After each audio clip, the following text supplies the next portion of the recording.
Fala galera, começando aqui agora mais um podcast Papo de Campo, onde a gente conversa aqui sobre dicas de negócios, carreiras e fazendas. E hoje eu estou aqui com o convidado Miguel Vedova. Obrigado por você ter vindo, Miguel. Obrigado você, professor, pelo convite. Cara, eu tô feliz demais com essa parada. É recente isso daqui, de começar uma história de podcast. E eu até estava falando com a minha equipe, o legal disso daí, por que tem se popularizado tanto isso daqui?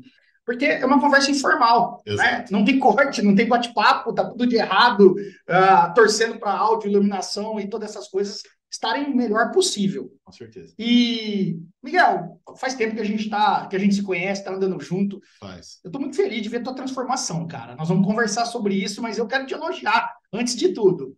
Obrigado, professor. Mas eu quero que você saiba que se tem uma pessoa que é responsável por esse processo, é você. Você tem rompido algumas barreiras, não tem? Tem. Se não for assim, não funciona. Ah, Tem que ser assim, né? tá, legal. E, cara, aqui, ó, coloquei uma pauta, tô com um papel na mão, porque algumas coisas a gente tem que lembrar. Mas conta pra mim tua história, pra galera, né? Porque eu já te conheço. Tá. Porque o Miguel não era do campo. Não, E não, aqui, não, não. a É, nossa parada é fazenda, falar gado, mas exato.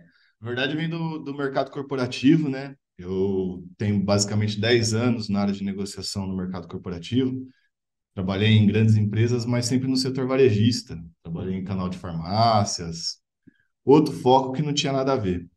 Mas até foi engraçado porque eu estava tentando fazer um resumo ontem da carreira e tal. E a gente vê que, na verdade, eu sou a quarta geração da família já que está no campo. a família é do agro. Família do agro, Ah, família do agro. Isso já vem do meu bisavô.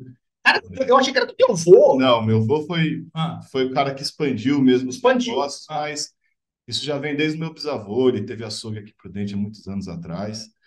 E passou para o meu avô, que meu avô passou para os filhos dele, né? E agora está com a gente. E eu comecei na área já sempre focado em negociação, é uma coisa que estava no meu sangue e tudo, mas a parte do agro ela tem basicamente aí 5 anos, né? Vamos falar A aqui. família cresceu no agro, sempre teve ali com fazenda ou com alguma coisa ligada. Exato. E você não. Por que você foi explorar uma outra carreira? Você fez o quê? Eu Administração? fiz administração, Ah, sou formado em administração pela UEL, me formei lá já está 2019, já tem um hum, 2019, não, desculpa, 2009. 9, pois eu 2000, era muito 2000, novinho de carreira. Tá? A 2009, eu gente tentei.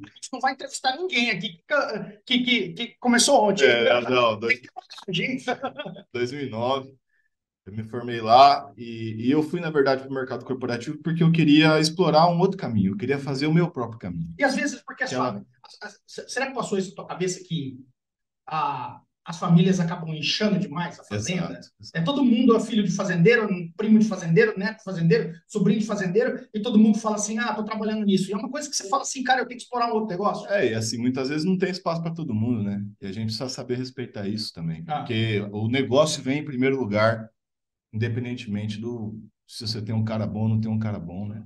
Então a fazenda tem que ir bem. aí você foi voar, você foi. Fui seguir meu caminho, entrei em empresas como Unilever, fui trabalhar na Balduco, Hum, fui trabalhar em grandes empresas do setor. Cresci, deu certo, foi muito bom, mas aprendeu pra caramba. na verdade isso foi uma coisa muito legal porque eu consegui trazer isso depois, né, para a família e consegui agregar valor ao Você negócio. fala que eu vou contar um pouco também aqui, interrompendo a tua história, mas contando uma parte que agrega da minha. Foi um choque muito grande para mim ser filho e neto de fazendeiro. E lá atrás, a programação era aquela meio que comum para todo mundo, né? Ah, vou ajudar meu pai. Sim, Pô, meu pai tem fazenda, e relativamente uma fazenda de um bom tamanho. Só que chegou uma época que eu estava já dentro da faculdade, eu entrei na faculdade pensando em ajudar meu pai. uhum. E aí, cara, lá no meio dessa trajetória, a crise, a pecuária no momento ruim, N coisas, simplesmente foi uma conversa dentro de casa. Eu estava no terceiro ano. Não dá, não cabe. É, Você, tua irmã, tuas irmãs aqui dentro, a gente, com esse padrão de vida, a empresa não aguenta bancar todo mundo aqui nessa teta. exato. Mas isso foi conversado. Meu pai sentou a gente numa fase de preocupação. Miguel, eu falo que eu tive uma sorte muito grande, porque o fato disso ter acontecido me forçou a terminar de lapidar a minha carreira profissional dentro ainda da instituição, para que eu soubesse ter condições de prestar serviço. Mas a grande sacada foi o seguinte: o fato de eu ter patrão Não que eu tive empregos, eu tive alguns, mas o fato de eu ter patrão, porque eu fui um prestador de serviço, eu sempre fiz a minha carreira prestando serviço no campo.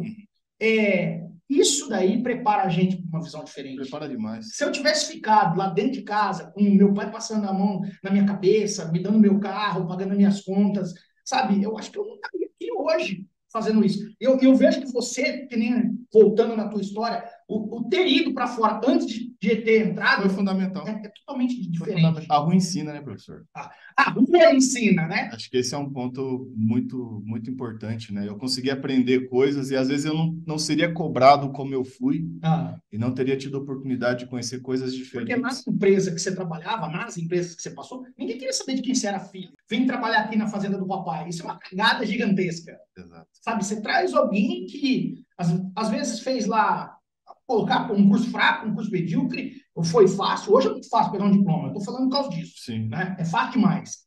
E às vezes você não sai preparado e aí dentro de casa você está na zona de conforto e você não agrega nada para a empresa. Então, quantos pais que têm um pouco mais de visão sobre perpetuar o negócio realmente não estariam assim, pô, quais são as competências? Que treinamento que eu tenho que colocar? Quando é o momento certo de eu chamar meu filho? Será que já é tão novo? Será que já pegou o diploma, vem para cá? Ou ele tem que passar por alguma coisa lá fora para poder virar um profissional melhor para o negócio como um todo e para ele também. Né? Porque quando você está preparado, você sofre menos. E olha, cara, nós estamos. O legal do podcast é que os assuntos vão desse bate-papo. Vão surgindo, né? Mano, fora da pauta. Mas o legal de pensar é o seguinte: você hoje está à frente dos negócios da família, ajudando a mãe, tocando fazenda, ajudando seu irmão. Você não tem uma formação no agro. Não. E você acha que, lógico, você está estudando, você está se especializando, você está buscando conhecimento todo dia. Eu conheço a história. Mas o fato de não ter uma formação no agro te põe para baixo, o cara. Não. Porque eu acho que só te ajuda você ter a outra formação no mundo de negócios. Na verdade, eu acho que essa formação focada mais no negócio, no mercado, ela me possibilitou que eu não ficasse muito dentro da caixinha mesmo, né? Só pensando rural. Eu acho que hoje a galera vem muito com alguns conceitos já previstos, tanto na faculdade quanto que os vendedores mesmos falam, né? Aquelas armadilhas do mercado que a gente tanto cita. E que eu, por não ter esse histórico, acabou que eu não peguei esse vício. Então, eu acho que isso foi muito bom. Isso foi muito bom. E, na verdade, eu acho que está precisando entrar mais o corporativo dentro do agro. Eu hoje falo que mais de 70% do que eu estudo é não agro. É negócios, cara. É finanças, é negócios. Quando eu fui fazer o MBA, e já estava na moda o MBA em agronegócios. Estava super na moda. Foi a primeira coisa que eu falei, não. Falei, não, do agro eu já entendo, sabe? Eu não posso ir lá para ficar lá com aquele professor, às vezes alguns teóricos, tá lá cheio de título maravilhoso, não estou querendo quanto que a ciência contribui, mas eu falo, cara, eu quero fazer a gestão empresarial clássica. E eu falo isso, que hoje, de uma padaria, um posto de gasolina, uma refinaria, uma fábrica e uma fazenda, é tudo igual. Mas isso foi a minha cabeça. Imagina se eu ficasse só estudando fazenda, eu nunca teria a mentalidade de tocar uma empresa fora do mundo do agro. Exato. E hoje, se você chegar para mim e falar assim, ô Marcelo, estamos pensando em, cara, vou te chamar, gosto de você, vou te chamar para ser sócio de um restaurante. Miguel, eu me considero relativamente apto a analisar um plano de negócio. Porque gestão é gestão, professor. Gestão é gestão. O resultado, a matemática, ela não tem meia exata. Ou ela funciona ou não funciona. Ou você está no azul, ou você está no vermelho. Não tem meio do caminho. E o agro não pensa tanto isso. Esse é o problema, né? A gente leva muitas... Estilo de vida é um problema. É uma decisão muito apaixonada, às vezes, no agro. Até uma coisa que você falava para mim, você fala, amiga, você não tem paixão pela técnica, né? Você tem paixão E eu tenho paixão no dinheiro mesmo. Eu acho que a gente tem que gostar de coisas que são a viabilidade econômica. Porque quando você tem dinheiro sobrando na fazenda, você está trazendo saúde para sua família, você está trazendo prosperidade para sua família, você está trazendo prosperidade para as pessoas que trabalham nas fazendas. Então, todo mundo ganha. É uma cadeia de ganha-ganha. Quando a empresa vai bem, tudo dá certo. Então, às vezes você fala assim, eu quero ver o bezerrinho nascendo, porque aqui na minha fazenda eu quero ver ele caindo e eu vou tratar, eu vou fazer isso, fazer aquilo. Às vezes, beleza, se a cria ela for produtiva para você e for o melhor modelo de negócio para você segue, vai de cabeça e seja o melhor.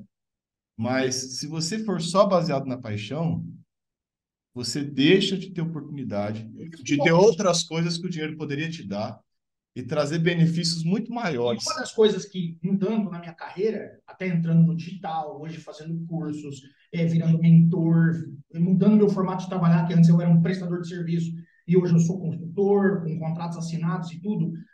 Sabe uma das coisas que, lógico, que o empoderamento e o dinheiro fez? Me deu tempo, cara. É Exatamente. fundamental. Quando você fala que eu sou uma empresa, e aí, eu sou uma empresa forte. Hoje eu sou uma empresa forte, sou uma empresa capitalizada.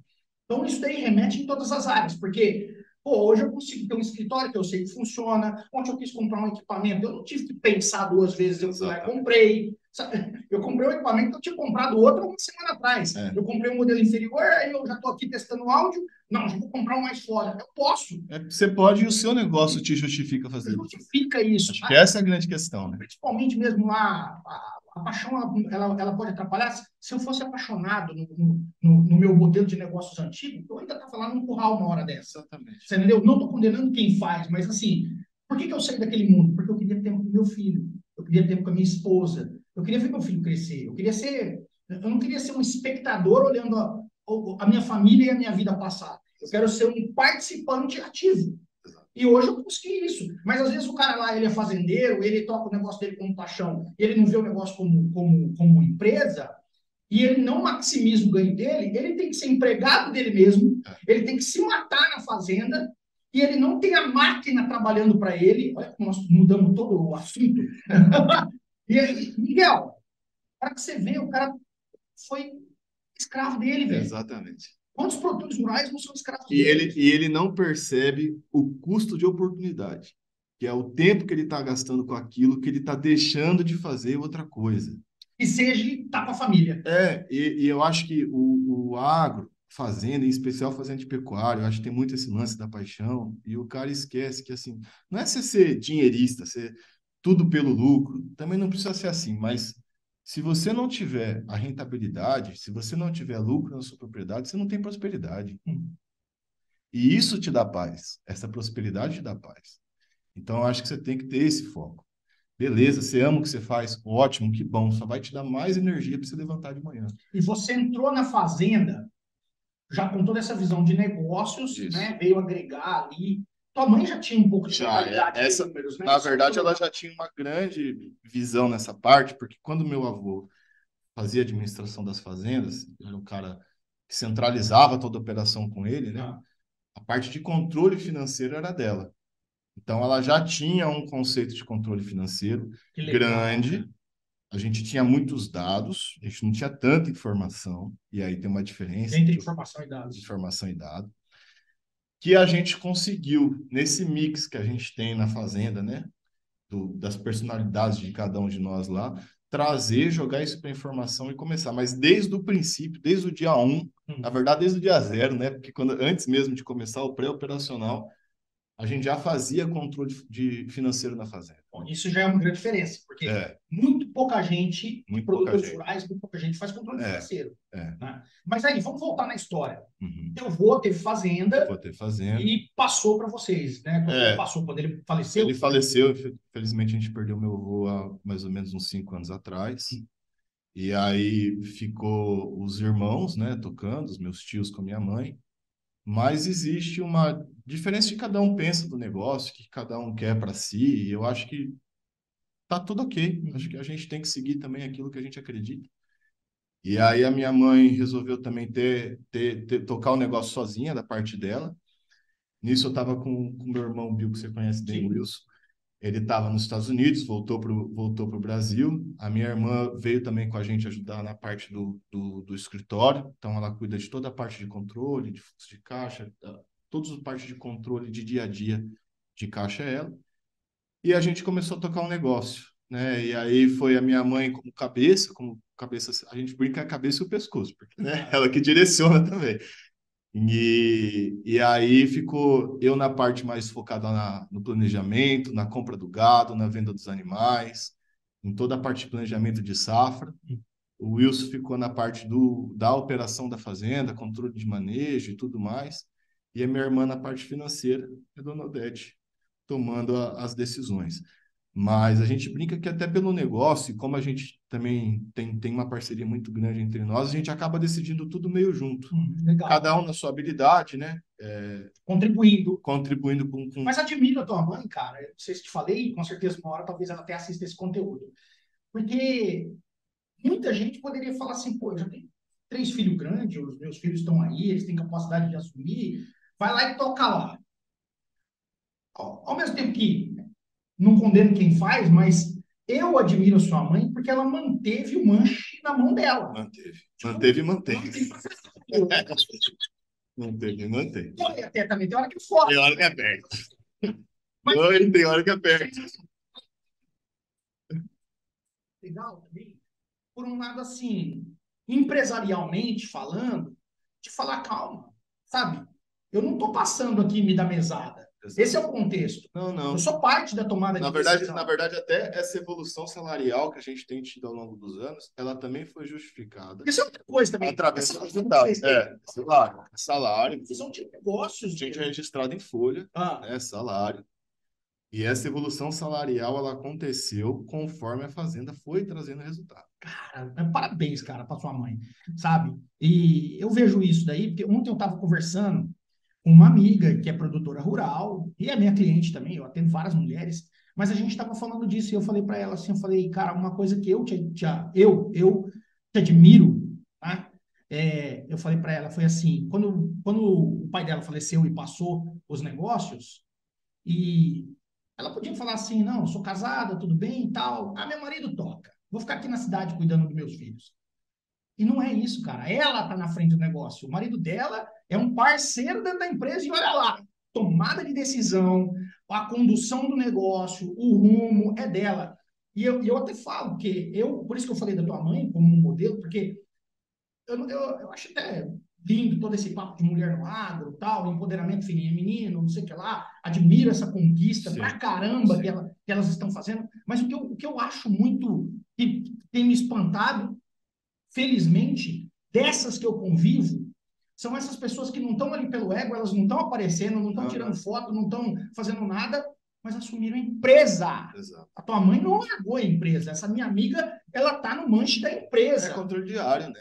Tá ali todo dia. E eu acho muito legal quando você fala disso das mulheres do agro, porque você pega aí, a gente tem exemplos maravilhosos, né? E acho que como é um mercado muito difícil, as mulheres que se sobressaem, elas são diferenciadas mesmo. Porque elas sofrem a pressão maior que a nossa mesmo, né?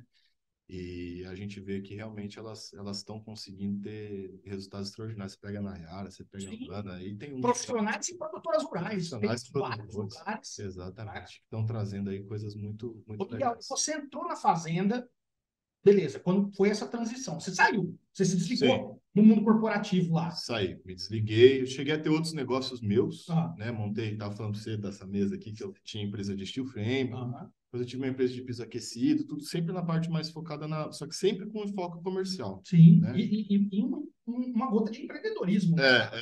E que eu acho que foi fundamental também, que agregou, porque quando você mexe no teu bolso, tio, é diferente do que usar o dinheiro do teu pai. Acertando ou errando é um aprendizado do caramba, né? O pau vem, né, cara? É que nem amorzinho, que nem namoro. Não tem namoro que deu errado. Você só não foi no lugar certo, que frase boa, né, cara? Te ensinou uma coisa. Você saiu de lá diferente do que você entrou. Você é até educado, eu ia falar até o chifre, né? Você falou ali, né? Tipo, o chifre que você tomou te ensinou alguma coisa. Ensinou todo tombo que você leva, tio. Você não levanta igual antes de cair. Então, são processos que me tornaram a pessoa que eu sou hoje. Então, eu sou grato aos tombos e os acertos. Mas e a entrada na fazenda daí? Você estava lá com essa visão administrativa e tal, mas daí você teve que aprender o que era o campo. Tive que aprender o que era o campo. Conta para mim disso. Aí foi uma loucura, né? Aí foi muito doido, porque a gente entrou eu era muito cru. A minha mãe, apesar de conhecer bem, ela era um enfoque mais financeiro. O meu irmão, ele é técnico pecuário, então colaborou bastante com isso, mas também não tinha a prática de administrar um negócio. E a minha irmã, que é uma pessoa que ela é bem detalhista e tudo, mas também não tinha essa prática Cara, de administração. falar, mas assim, A gente não sabia muito bem para onde faltou um ir. capitãozaço. Faltou. Ah, Alguém que tivesse uma experiência e falasse para nós, ó, o caminho é esse, a direção é essa, é assim que você vai fazer. E aí a gente contratou uma empresa de consultoria antes de contratar você, né? E a gente fez um plano de negócios, estudamos o que iríamos fazer, mas aí vem um pouco de um erro, às vezes, que as empresas de consultoria fazem, que é só olhar para o papel, né? Beleza, você ter um foco na viabilidade financeira, você ter um foco na lucratividade, eu acho ótimo. Mas você precisa olhar o teu controle de manejo, você precisa olhar a qualidade do seu cabine. entendeu o mundo, né? Você precisa entender o mundo, você precisa entender. Entendeu o peão. Você precisa conversar com o teu peão, você precisa entender se é viável ou não o manejo que você quer fazer. Porque hoje você entra no Instagram, você entra nos negócios, todo mundo fala assim, ó, faz isso, faz aquilo, tal, tal, tal. Tem viabilidade? O cara tem. Significa que vai ter para você? Aplica para todo mundo? Não. Viabilidade, papel aceita tudo. Até fiz um vídeo, papel aceita tudo. Não significa que tudo que está nele está certo. Esse é um ponto-chave. E aí a gente fez um negócio, fizemos uma consultoria com eles. O lucro foi top. Foi top. Top, top, top. A fazenda foi pro chão. Foi pro chão. Foi pro chão. A gente chegou. E daí esse lucro talvez não ia se segurar por tanto. Não ia, porque a gente assim, chega em um ano ter uma coisa linda. Existiu um erro muito grande de fazer uma proposta que desse bem no Excel, mas que faltou um planejamento da parte de manejo. E aí a fazenda faltou capim, a fazenda foi rapada, era uma fazenda que sempre sobrava capim, sempre sobrava capim. A gente saiu de uma lotação histórica de uma unidade animal. E naquela época vocês não sabiam enxergar isso. Não tinha essa vivência. E o meu irmão tinha uma visão um pouco já bem mais avançada. Sim, viu do campo, né? Só que faltava explicar quanto eu ganharia se eu tirasse aquela carga. Então, por exemplo, a gente tinha uma carga de histórica de 1. Quantas arrobas por hectareana eu vou fazer com uma carga de 1 unidade animal? Quantas arrobas por hectareana eu vou fazer com 1,5? Ah, mas a fazenda não suporta 1,5. Então, qual é o ponto de equilíbrio de carga? E isso não tinha naquele planejamento antigo. Zero. A gente chegou a ter 2,3 unidade animal por hectare, com uma fazenda que, assim, estamos na entrada do Pantanal ali, na região de Porto Murtinho, que uma área areosa, que assim, não fazia nada de intensificação na fazenda, a fazenda que estava com as cercas todas estouradas. Então a gente não tinha nem se a gente quisesse fazer manejo. Alguns passos foram muito na frente, né? Foram. Mas tipo, foi um puta aprendizado também, né? Porque não chegou a quebrar a empresa, então qualquer errada deu lucro, mas assim, não, a gente são erros que ensinam. E a gente teve uma sorte, de certa forma, e aí foi cagada mesmo, foi sorte. Foi sorte. Foi sorte.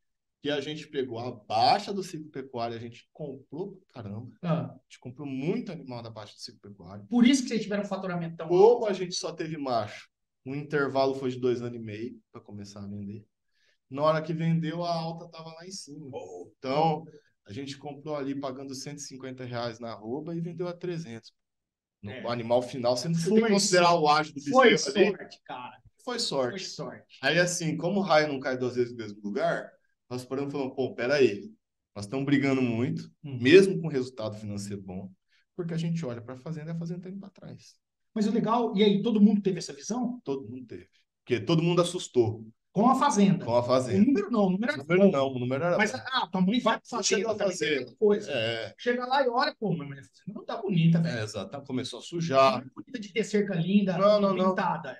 Você vê que fazenda ela tá limpa e pasto bom. Vê que ela tá perdendo capacidade produtiva. Parabéns por vocês terem enxergado isso. Aí vem o susto. Parabéns. Aí vem o susto. Aí nesse susto, a gente o Wilson já conhecia você, né? Já acompanhava você, acho que desde a primeira turma. Sim. E aí ele falou, ó, tem o Marcelo, tem um doido lá. E aí eu acho que você fez um papel muito fundamental, que foi pegar as ideias do Wilson, fazer essa ponte de conexão com a minha convicção de viabilidade financeira. Aí foi a hora... Foi o jeito de mostrar, né? Porque foi a hora que deu o aval. A gente chegou e falou assim, opa, dá para reduzir carga, e aumentar a produtividade de arrobas por hectare ao mesmo tempo. Imagina que loucura, né, cara? Porque você sabe que é legal isso daí? Igual isso que aconteceu com vocês, eu tenho que fazer com um monte de gente. Tem muito cliente, Toda hora tem alguém que está com a fazenda sem aguentar o gado que está lá dentro, explorando não necessariamente o modelo pecuário ideal, e eu chego para ele e falo assim, o melhor negócio teu é dar um passo para trás, 2 passos para trás, às vezes 3 passos para trás para dar 5 para frente. Exato. Mas também eu não posso falar para dar passo para trás e o cara quebrar, né? Porque daí eu tenho que garantir que ele sobe. E é o jeito de colocar, é a amostra, e também não é só falar, né? Porque seria fácil como um técnico, até como um título de doutor, né? Doutor, porque às vezes a pessoa fala, eu sou veterinário, eu sou doutor, ou que você tem até doutorado, seja lá qual for, você só escorado na tua opinião, tem gente que compra. Tem. Mas o importante não é isso, o importante é, peraí, vamos botar no papel? Eu sentei com você lá, cara, e falei, analisa. Concorda com os números que nós estamos colocando ali? Esse é o plano de voo. Vamos olhar o outro plano de voo? Vamos olhar o outro plano de voo? Isso daí eu acho que é um trabalho muito diferente que a gente tem que fazer com o produtor. Exatamente. E não adianta nada ele contratar o melhor consultor do mundo se você não tiver com a cabeça aberta para aprender. Falou tudo. Né? Falou tudo. Consultor, ele te dá a ideia. A implementação é com você. Total. O dia a dia, a implementação, o foco. Exatamente. Então, o grande X é que a gente entrou num momento muito difícil. A gente estava realmente... Não chegou a dar prejuízo, mas a gente via que a próxima ia ser fundo. E aí falou, vamos pensar, porque não é isso que a gente acredita também. Eu quero deixar uma coisa melhor do que quando eu for embora daqui, todos nós iremos. Eu quero deixar uma coisa melhor do que quando eu cheguei. E eu estava vendo que eu estava deixando uma coisa pior. E aí foi dar um passo para trás, junto com a sua consultoria aqui. Deu um pilar de sustentação para que a gente falasse, reduz para tanto que isso aqui você chega. Né? Então, começar a entender quais são os indicadores, o que eles significam e até onde a fazenda tem a capacidade de chegar. E aí foi onde a gente baixou a carga drasticamente, saiu de 2,3 unidade animal por hectare, foi para 0,6. 0,6. É para morrer, né? Eu tenho muita gente que fala, eu vou quebrar. Não vou Trabalhamos 1 ano e meio em 0,6 praticamente. Não quebramos. Não quebraram. Inclusive, tivemos lucro operacional. Né? Saímos de uma arroba produzida ali de 4,5 arroba por hectare ano. Nessa última, agora a gente fechou 8 arrobas por hectare ano. Então, assim, foi um salto significativo. Você pensar num processo de 2 anos, você quase fazer 100% de aumento de produtividade. Deu 8 arrobas por hectare? 8 arrobas por hectare. Você já tem esse velho, cadê? Você faz Você faz planejamento. Aqui não mandou a tarefa toda pronta. Você faz planejamento, você controla dados. Você tem todas as etapas do faixa preta cumprida, porque eu sei. E conseguiu bater as 8 arroba por hectare. É que eu não tinha vídeo no Instagram, agora eu tenho. Não, mas hoje você pode ter do produtor rural. Agora você tem depois profissional. Amém. É isso aí. Você está entendendo? Sim. Você vira faixa preta em 2 lugares. É verdade. Eu vou pedir a minha agora. Que louco, velho. Obrigado. E todo esse processo, vamos voltar. O papo aqui não é para falar que eu ajudei em alguma parte lá, é o aprendizado. Não, é a ponte que o consultor tem a capacidade de fazer entre diversos, porque a gente tinha apesar de ser complementares, eram culturas diferentes. Dentro de casa. Dentro da própria casa. Porque eu fui para o mercado, meu irmão foi para o mercado, minha irmã foi para o mercado, minha mãe também foi para o mercado várias vezes, porque ela trabalhou na fazenda, mas depois trabalhou fora, depois voltou. Então, cada um pensa o que é negócio de forma diferente. Você trouxe essa capacidade de apaziguar. E aí foi onde a gente começou a escalonar e voltar a produzir. Tanto é que assumimos depois outra fazenda que estava arrendada. Hoje, das 3 propriedades da família, a gente já está com 2. Olha, cara. Que vocês foram recuperando elas para dentro. Quero pegar a terceira. É isso aí. Os números vão falar se é viável ou não. Com certeza. E aí você construiu depois. Então, entrou lá dentro sem saber o que era pasto. Entrou lá dentro sem saber o que era gado de verdade, o que era pecuária. Foi aprender com o peão, né? Foi andar a cavalo todo dia, foi aprender com o peão. Sujando a botina. Mexendo no curral, aprendendo a vacinar, aprendendo a apartar gado. A comprar, né? Comprar gado. A vender, a comprar, a negociar. Aí foi uma coisa que eu tive que realmente mergulhar de cabeça, porque a parte da compra do gado, ela é responsabilidade minha. Isso foi decidido dentro da estrutura organizacional de vocês. Exato. Bill toca mais a operação interna de manejo, Isso. administração e compra, Miguel. Vai Exato. para cima disso daí. Exato. Claro que quando a gente às vezes tem um questionamento de um tipo de lote diferente, compramos um lote cruzado, vamos ver junto, tal, é uma situação, né? Mas a palavra final na compra fica comigo. E quem organiza quando comprar, quando vender, fica no meu aval ali. Cara, que massa. E esse é o nosso tema Uhum. da nossa conversa de hoje. Eu coloquei aqui negociação e compra de animais. Exato. Pô, antes de pular aqui, agora voltando no nosso roteiro, a gente já conheceu a tua história. Que legal você ter passado pelo mundo corporativo, vindo para dentro da fazenda, hoje está assumindo mais de uma aí, vocês estão junto aí. Mas você tem também feito uma transformação no digital, cara. Porque bem recente, eu te provoco muito nisso, né? Eu tô bem nervoso aqui.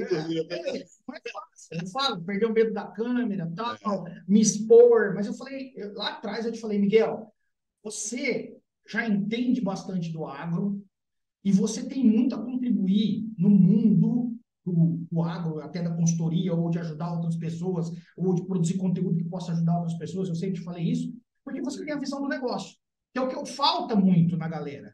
Né? Eu falei, pô, Miguel, uma hora você tem que vir, duas coisas você tem que fazer. Vai sobrar tempo para você trabalhar dentro da tua fazenda, como hoje você está ajudando outros produtores rurais. Né? Pô, produzo conteúdo, tenho consultoria, presto consultoria, ajudo. E um dos grandes canais para a gente ganhar escala, ser conhecido, é a rede social. Não tem jeito. E aí você caiu de cabeça agora. E alguns dias, um tempo atrás, você me mandou lá o meu primeiro vídeo, eu não sei o que lá. Porque primeiro você nem queria aparecer, você lembra? Exato. Conta essa história. Não, a gente tinha feito um videozinho, mandei para você, né, falando um pouquinho da minha história e tal. Ele falou, cara, vou publicar isso aqui, tá bom demais. Eu falei, não, vai não. Não, mas a primeira parada foi o seguinte. Não, eu queria. Você criou o teu canal lá, Pecuária Prática. Pecuária Prática. No Instagram. Exato. E eu falei, não, Miguel, tá errado, cara. Bota teu nome. Miguel Vedova, velho. Não, professor. Não. Eu não vou aparecer, eu vou fazer só foto. Eu só quero fazer uma fotinha, botar uns... Eu vou botar uns vídeos, não sei o que lá, mas eu vou ficar sempre atrás do vídeo, né? Eu vou ser o cameraman, eu não vou ser o cara que vai estar lá.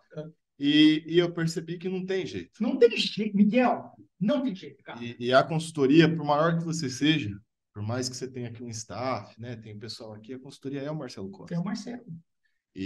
A página é o Miguel. A página é o Miguel. É o Miguel. Exato. A verdade é o cara. E aí a gente tem que se superar. Eu sou um cara muito tímido mesmo. Até na época do ensino médio, eu tinha uma dificuldade enorme de conseguir conversar com as pessoas. Eu entrei numa aula de teatro lá, comecei a fazer teatro para ver se... Nossa, velho. Sei o que.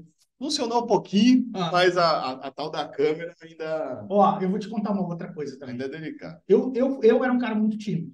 Eu ainda sou, tá? Mas eu luto contra todos os... Eu tento mapear as competências que eu tenho que adquirir e quais são as barreiras que eu tenho que enfrentar. Sempre fui um adolescente muito tímido. Não gostava nem de competir. Eu treinava tênis, jogava vôlei, não sei o que lá, toda aquela coisa. Quando falava que tinha que competir, eu não ia.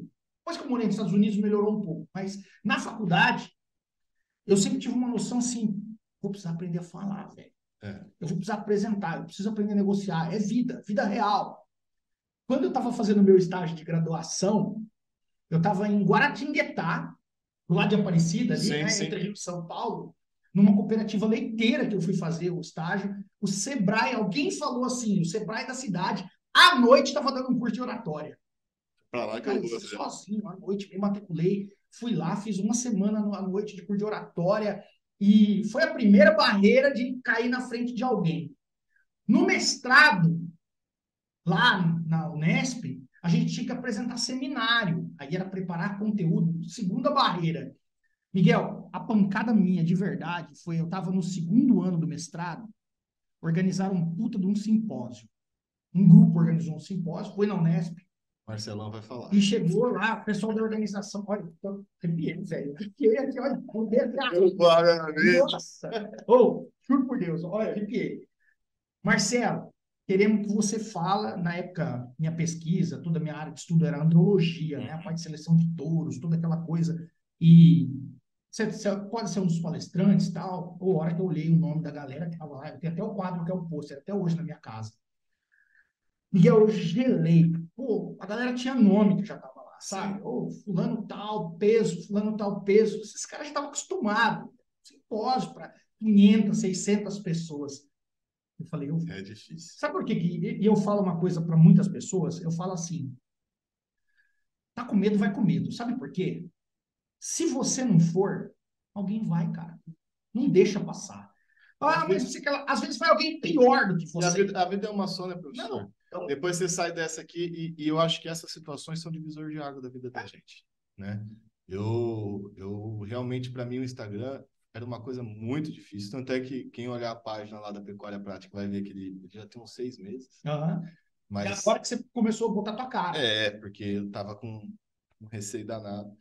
E E eu você tava. falou bem, eu te falei, te dei o feedback. Eu Obrigado. falei, eu sou muito louco, eu falo tudo errado, cara. Eu tenho que ser meu analfabeto, Miguel. É Claro, bem assim, não, cara. tem que ser meu analfabeto.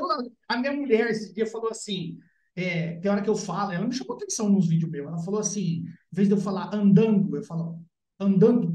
Eu já engulo. Aí ela falou, oh, você tem que começar, tá faltando, você tá engolindo as palavras, assim. Porque, tipo, né? Eu não sou polido nesse lado e nem penso, e eu me emociono, eu já falo quente. O teu conteúdo tá bom, porque isso que eu falei também que é uma coisa legal. Quem vai produzir o conteúdo, às vezes pô, eu vi o Marcelo, eu gosto do Marcelo, o Marcelo tá me ajudando, ou o fulano, eu também sigo um monte de cara. Eu não preciso produzir um conteúdo igual a da pessoa. Exato.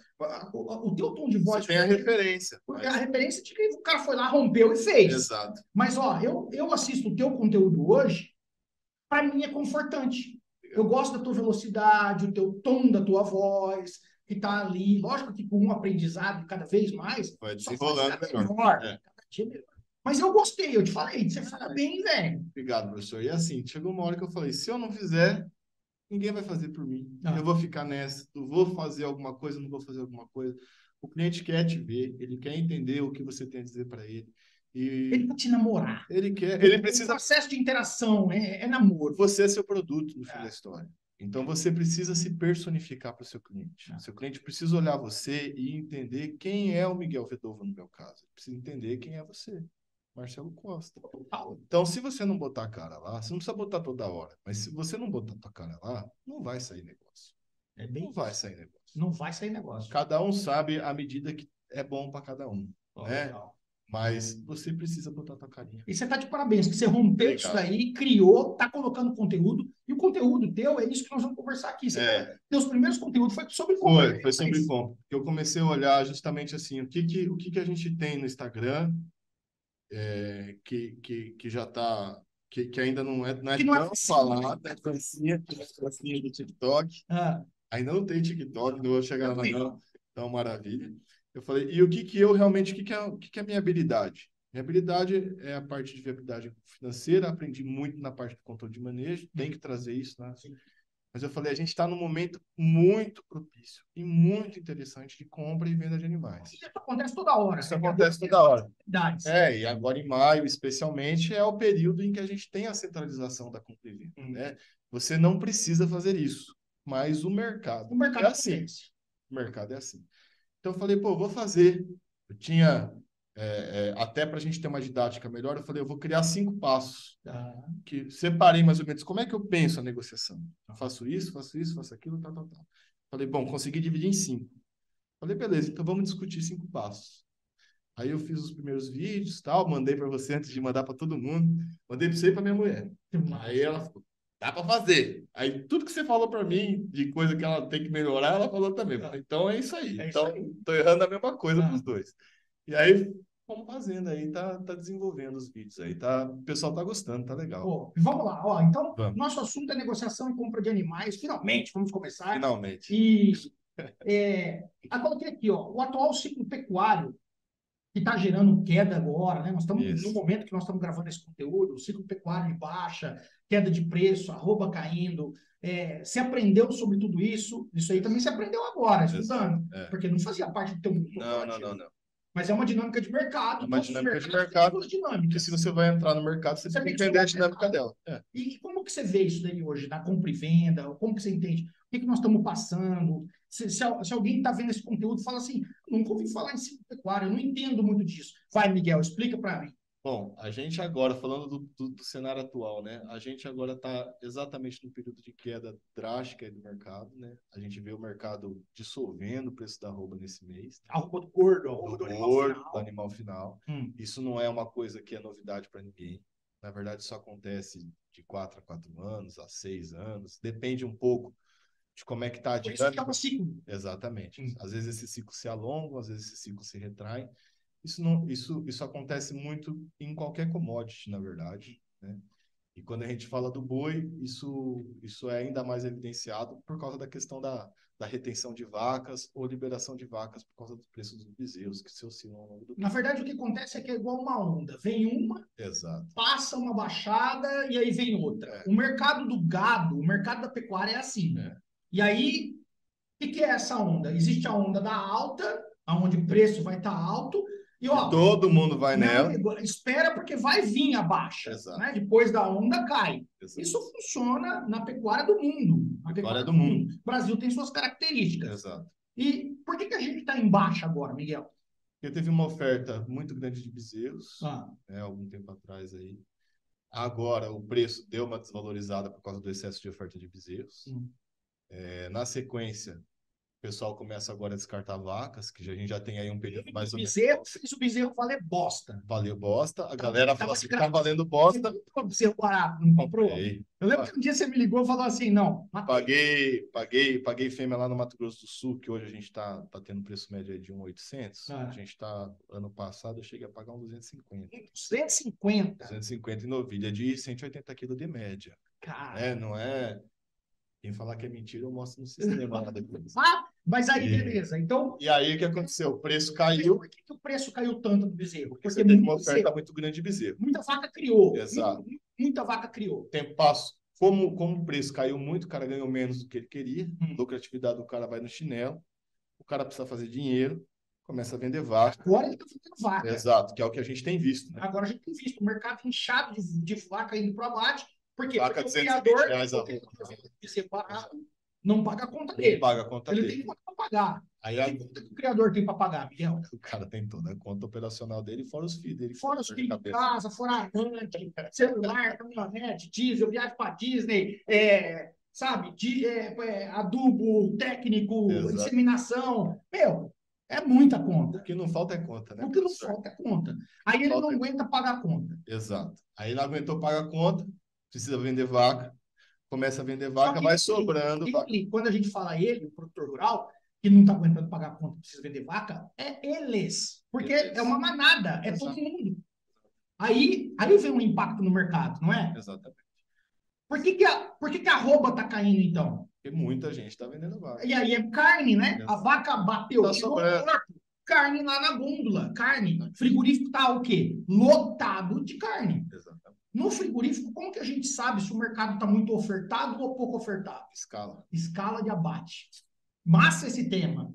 Quando a escala está longa, tem muita gente vendendo. Exatamente. Folga para o frigorífico. Ele fala assim, tem nem pressa de comprar de você. Exatamente. Hoje é esse cenário. Exatamente. Você olha o mapa de escala do Brasil inteiro, 10 dias, 15 dias. E o frigorífico que está com escala curta hoje, que ainda existe, mas é pontual, é o cara que está testando o mercado. Olha lá. É o cara que está pagando R$10, R$15 a menos na roupa. Esse cara pode estar mais curto, mas não está faltando. Não está faltando.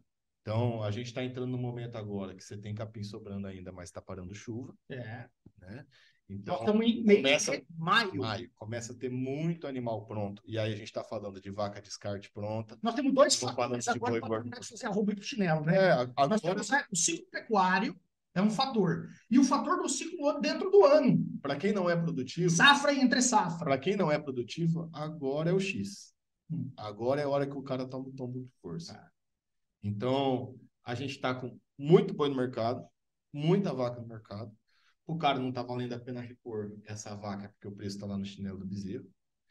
Mais para frente vai começar a ter alta justamente porque o pessoal está descartando. Vai faltar bezerro, mas ainda... É o próximo estilinho. É o próximo. A onda começa a pegar aquela subida agora. Exato. Nós estamos na baixa. Aí, muita carne ofertada. Essa muita carne ofertada derrubou o preço da roupa do boi. Exato. Porque a vaca que faz o preço do boi. Começou a vender muita vaca, carne no mercado, a roupa do boi cai.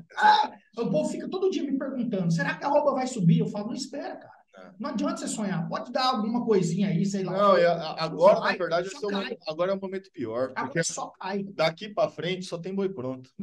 Mês passado, a gente está dia 10 agora? Dia 9 de maio. Até 20 dias atrás, você ainda tinha uma oferta de animais relativamente menor, né? Então, você conseguia encontrar preços no mercado aí 20, 30 reais arroba mais do que está se pagando hoje. Cara, Por só que que cai. caiu tanto? Muita O gente mercado vai. interno está fraco, não se É. consome. O mercado externo, a Nossa, gente teve um resultado ontem aí de fechou abril com 25% de queda no mercado de exportação. Então, o mercado externo também não está não reagindo tá. ao momento. Inchou o mercado nosso de carne. E encheu o mercado nosso de carne. Então, vai ser um período bastante delicado que se você não souber fazer as escolhas certas agora, mas também não basta só o agora, porque agora é a foto do É, filme que você fez. Agora é o resultado do ano todo que sim. você fez. Então, se você trabalha de forma produtiva, se você sabe olhar a sua fazenda, compreende os custos da sua fazenda, você não está nesse buraco. Você pode tomar um tombinho, mas se machucar, você não se machuca. Então, existem alternativas que você pode fazer de negociação, você pode planejar melhor a sua fazenda, para suas escalas de venda, para suas escalas de Principalmente outra compra. coisa, que é difícil, é fácil falar aqui. Firma capitalizada, né, Miguel? Exato, é outra Eu acho história. que a empresa que voa é a empresa que ela não está matando pro amanhã. Ela não está precisando matar hoje para fazer amanhã ou para fazer a semana que vem ou mês que vem. Ela não vende porque ela precisa pegar esse dinheiro para comprar bezerro e pagar Ela conta. vende porque está na hora de vender, está pronto, Estrategicamente é a melhor decisão. né? Eu falo isso, eu falo assim, casamento, lá em casa, tá? Tudo que eu falo aqui é o que eu aplico na minha vida. Eu nunca seria um cara capaz de ser um consultor, capaz de ser um mentor, se tudo que eu falo não fosse o que eu aplicava. Por isso que eu falo, Sim. é até aquela outra frase de procura aprender ou estudar com um professor que vive do que ele fala. Essa frase é maravilhosa. Por quê? Será que aquele cara está ali falando e ele vive disso? Será que aquele cara está ali falando e ele faz isso? Então, quando eu falo a empresa capitalizada, a minha é capitalizada. Bicho, eu não durmo. E eu falo outra coisa: casamento que dá certo também é casamento capitalizado. Porque Exatamente. se tem uma primeira coisa que faz um casamento acabar, não é homem puteiro nem mulher biscate. É problema financeiro dentro de casa. É a falta. E aí começa a briga, começa a intolerância, começa o estresse. Amor tem limite. Igual nos negócios. Exatamente. Então, quem é que vai se defender num momento de baixa dessa aqui agora? O cara que aguenta o repuxo. Exatamente. Né? E é a hora que você encontra também grandes oportunidades no mercado, porque o cara que está sufocado, Você vai lá e executa ele. é a hora de você ganhar dinheiro em cima. Então, assim, por isso que quando a gente falando lá da questão das negociações e falando daqueles 5 passos que eu citei, por isso que você, antes de tudo, analisar qual é o seu plano de negócio, qual é o tipo de animal que é a sua viabilidade financeira, é porque ele vai trazer o resultado e vai diluir esse risco que você tem ao longo da operação. Então, por exemplo, lá na fazenda, a gente teve uma estratégia de diluir as vendas. Eu não vendo tudo em maio. Massa. Eu vendi em novembro, eu vendi em dezembro, eu só não vendi em janeiro. Vendi em fevereiro, vendi em março, vendi em abril. Falei isso com você esses dias atrás, né? Que eu falei, Estava dando você falou, risada. mas agora essa venda não vai dar o mesmo retorno. Será que eu vendo? Será que não vendo? Eu falei, Miguel, vender e comprar toda. Aí você me mostrou, você falou, É, não, senhor, eu tô aqui, ó, pá, pá, pá, pá. sobrou, Isso aqui é o do fim nosso volume, a gente está falando que a gente colocou 20% no período de maio, que é o período ruim de que vender. é o período ruim de vender, e Historicamente. só foi porque foi o fundo. Tá. O resto você tinha feito em O outros resto momentos. foi, os animais bons mesmo, os cabeceira, porque todo gato tem cabeça e fundo, Sim. ficou o fundo. E é uma coisa que você tem que contar o fundo também. Aí beleza, só que agora que eu estou capitalizado, eu tenho condição de escolher o que eu vou fazer. Vou trabalhar com hedge, vou vender mais para frente, uma entre safra, Posso segurar um pouco mais, segurar um levar. pouquinho. Tá pronto, mas eu posso dar mais um tempo aqui de pasto. A firma não está precisando de caixa. Exato. Que maravilha Tá você poder sobrando fazer isso. pasto porque eu fiz um bom manejo de pastagem? Tá. Tem um custo produtivo bom? Tem. Não gasto, não faço horror com nutrição? Não faço horror com nutrição. Se o animal não está ganhando aquela boia, 2% peso vivo? Não, não dá. Você tem margem para Tem trabalhar. margem. Da mesma forma que se eu falar, beleza, tá pagando meu custo fixo, tá fazendo essa operação, tô querendo girar para poder comprar outro animal e aumentar ainda mais a minha. Porque agora ela já está chegando no momento em que o GMD dela já não é o mesmo. Quero, vale a pena trocar? Mesmo que eu fique no zero, a minha operação média pagou a conta da fazenda? Mete o pau. Então, quando você está capitalizado, e aí que a gente volta naquele assunto que nós estávamos falando lá atrás, de você ter o foco no dinheiro, é esse tipo de travesseiro que te dá. Então, você consegue estar tranquilo. Você não desespera porque o frigorífico baixou R$ 20. E dá para você trabalhar o ciclo pecuário da alta e da baixa. Você sabe trabalhar. Você não vai, eu vou ter que ficar trocando de atividade, vou ter que não sei o que lá. Não, cara. Aprende a fazer planejamento de negócios. E eu prefiro que caia agora em maio, que eu tô com dinheiro, do que cair lá em fevereiro, que eu tô com o meu animal cabeceira saindo da fazenda. Sim. Agora eu tô com dinheiro, porque qual que é a vantagem agora? Caiu o preço do boi, o cara da recria engorda, a conta para ele da relação de troca começa a não fechar, pressiona o criador a baixar o preço, e eu vou entrar nessa onda, que é o que a gente já tem visto, né? A gente já tem visto bezerro aí muito mais barato do que mês passado. Porque a conta já não está fechando. Já, pressiona. E aí, estamos fazendo um estudo, né? Você está em cima daquele. Estamos fazendo estudo, estamos fazendo levantamento. Quando cai a arroba do boi, quanto tempo depois demora para a reposição estilingar para trás? Porque são forças de mercado. É muito massa pensar nisso, porque eu falo. Aí que está o estrategista de negócios. O estrategista de negócios, ele entende o mercado.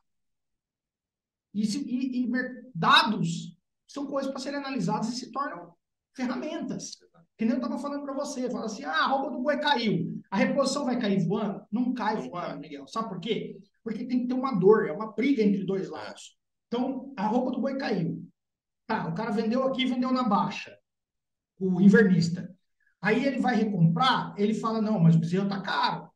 Mas aí ele vai falar o quê para o outro jogador, que é o cara que vende bezerro? Cara, nesse preço não dá. Mas aquele cara ainda está numa zona de conforto, ele vai pressionar. Não vou vender, vou esperar. Qual é esse prazo entre eu não quero e eu preciso baixar? Isso que nós temos que começar a analisar, cara. O meu irmão faz uma analogia que eu gosto muito, que é do trem. A pecuária é como se fosse um trem fazendo curva. A ponta dela está fazendo curva, mas o vagão lá de trás ainda não virou. Nem virou. Mas ele vai virar. Você tem que analisar essa curva. Qual é o tamanho desse trem? Qual é o tamanho desse trem? Para você ver. Como é esse estilingue? Exatamente. Né? Que nem, eu já tenho que vender e comprar agora, mas está caindo aqui. Espera. Porque tem a sensibilização do mercado, né, professor? Então tem um período em que o mercado começa a sentir, o invernista, o criador ele segura, fala, não, tem que ser tanto, porque ele tem a dor do criar. Aí ele tem a memória do último preço alto dele. Aí ele bota o pé, fala, não sai. Aí ele oferta para um, oferta para dois, oferta para três. Aí ele come a gordura dele até ele não ter para ele poder baixar. Exatamente. Nós temos que esperar esse timing. Exatamente. Analisar se vai ter essa queda. Né? A mesma coisa vai acontecer na compra, Miguel. Porque quando, na alta, aliás, não na compra, quando sobe a roupa do boi, subiu.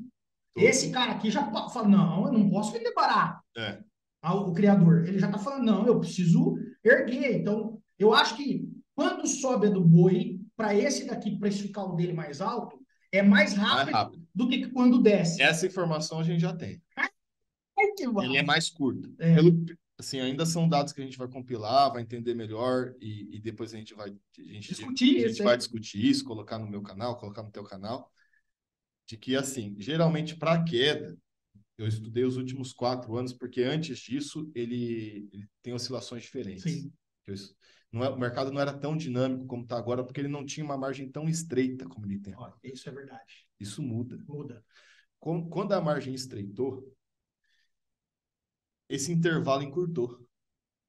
Então, quando o boi sobe, o bezerro logo na sequência. Rápido, é muito rápido. Opa, não vou vender. Preciso vender mais caro. O outro cara pode querer me pressionar aqui. Exato. Só que olha que interessante. Esse outro cara, a pressão não é tão grande, porque esse cara vendeu caro. Aí ele tá feliz, aí ele paga mais caro. Exato. Só que olha que interessante. Quando o boi cai, agora aqui demora mais, porque o cara já tá com a margem estreita. E a cria a gente tem que da cria, da recria engorda e do se completo, ela é geralmente a menos lucrativa. Então o cara já tá mais marginalizado, ele já tá com a corda mais. Então, para ele ceder um desconto, para ele já é mais difícil. Ele segura. Ele tem que doer muito nele para baixar. E isso, como é um movimento de mercado, não é um fazendeiro, nem 100 fazendeiros, é um movimento de mercado, ele demora mais tempo. Então, a gente vê que quando sobe mais rápido. Esse é um estudo muito legal. E quando desce mais devagar. E eu falo que é um estudo muito legal, porque, nós somos gente de negócios. Por isso que eu estou feliz de estar com você aqui. Você é do campo de batalha, cara. Você está comprando e vendendo gado, tocando um negócio e tem que apresentar margem para a dona Odete. Exato. Resultado no fim do ano. Aí o que acontece? A gente está fazendo análise usando estratégia. Puta, isso é um verdadeiro jogo. né? Não é, rotina, foto com a Hilux, estou andando lá, sabe, naquela fumo cuspi. Meu, Isso é para. moda de novela. Sabe, é rei do gado. Não, velho. Isso aqui é pecuária. Isso aqui é fazenda. É. Sentar, olhar mercado, fazer conta de número, ir lá, ir na fazenda, tomar tereré com o peão, entender a vida dele. Você tem que saber os dois mundos. Exato. E muito. Nós temos que entender os dois mundos. O cara que administra um negócio, ele pode não ser especialista de nada, mas ele precisa saber de tudo. Então, ele pode não entender de planilha, ele pode ter alguém que faça para ele. Ele pode não entender de campo, ele pode ter alguém que faça para ele, mas ele precisa aprender um pouquinho de cada coisa e precisa estar lá no dia a dia. Que visão macro, né? Eu falo. Macro. Ô, Miguel, e aí? Tipo, ciclo pecuário, a gente entendeu esse movimento, então abateu abate de vaca, pressionou a arroba para baixo, isso. A arroba caiu. O que vai ser o próximo passo? A vaca, esse excesso de vaca sendo abatida, ainda vai um tempo abatendo. Ainda vai um tempo abatendo. Vai faltar bezerro, né? Vai faltar bezerro daqui a um tempo. Né? Provavelmente, acho que no próximo ciclo a gente já começa a sentir essa... 24, talvez alguma coisa, 25, com certeza, 25 né? significativo, significativo, né? O bezerro já, pum! E aí, exatamente. E aí, a partir de 25, começa a subir o preço do bezerro. Geralmente sobe o primeiro bezerro. E aí, depois, a gente começa... Aí sobe o bezerro e, como abateu muita vaca, diminui a oferta de carne, começa a subir o boi. Exato. Né? Começa a subir o boi. Exato. Aí você tem o boi subindo porque diminuiu o abate de vaca, porque começa a retenção. Na verdade, o bezerro sobe. Isso. E aí promove... A sequência...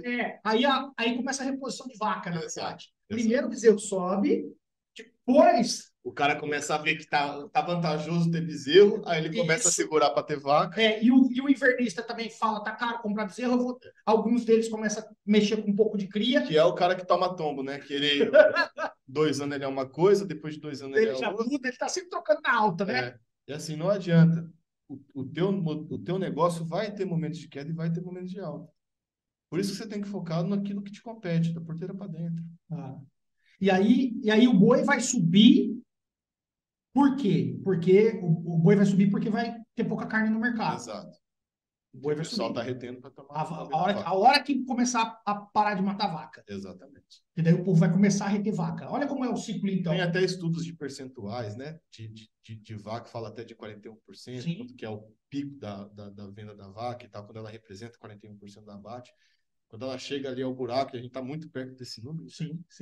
Então, às vezes é um pouquinho para mais, às vezes um pouquinho para menos, mas é sempre dentro desse referencial. E então eu acho que nós estamos agora no momento realmente que é o fundo do poço. Adoro isso, cara. Tem muita gente chorando, mas eu falo uma coisa para você. Meus clientes estão rindo, Miguel. Se você tem capacidade produtiva, você aproveita o momento de alta para se capitalizar, melhorar a sua fazenda, investir de forma gradativa. Eu concordo com o investimento, ele é interessante desde que ele se pague. Sim. Né? Para quando você chegar nessas épocas de queda, você ter escala. Eu tenho margem estreita, mas eu ganho na escala. Sim. E aí teu resultado acontece. E aí na hora que vem a alta, você vai ganhar dinheiro. Aí não vai trocar de caminhonete, não vai fazer essas coisas. Ajeita firma ali. Ajeita firma. Né? Cuida bem dela. Dá carinho para ela, que ela te mantém muito tempo. Miguel, vamos adiantar. Você fez conteúdo sobre compra de animais. Fiz. O que foi as 5 dicas? As 5 dicas foi a seguinte. Eu separei em 5 etapas para ficar bem didática. A primeira delas é fazer o que a gente está falando aqui. Antes de pensar no animal, eu vou comprar um macho, vou comprar uma fêmea. Eu vou comprar um gado raçudo, aquele barbeludo, com o joelho grosso, até um monte diferente. Ou eu vou comprar um animal mais tardio, um animal mais pantaneiro lá da minha região, que tem bastante. Tudo depende do seu modelo de negócio, do que você quer. O biotipo animal a ser comprado. Adequado àquilo que é a tua expectativa. Então, o primeiro passo é não saia por aí comprando um gado porque ele é bom ou está num preço legal. Compre um gado que seja adequado ao seu modelo produtivo. Então, se você trabalha com giro rápido, vai comprar um animal para giro rápido.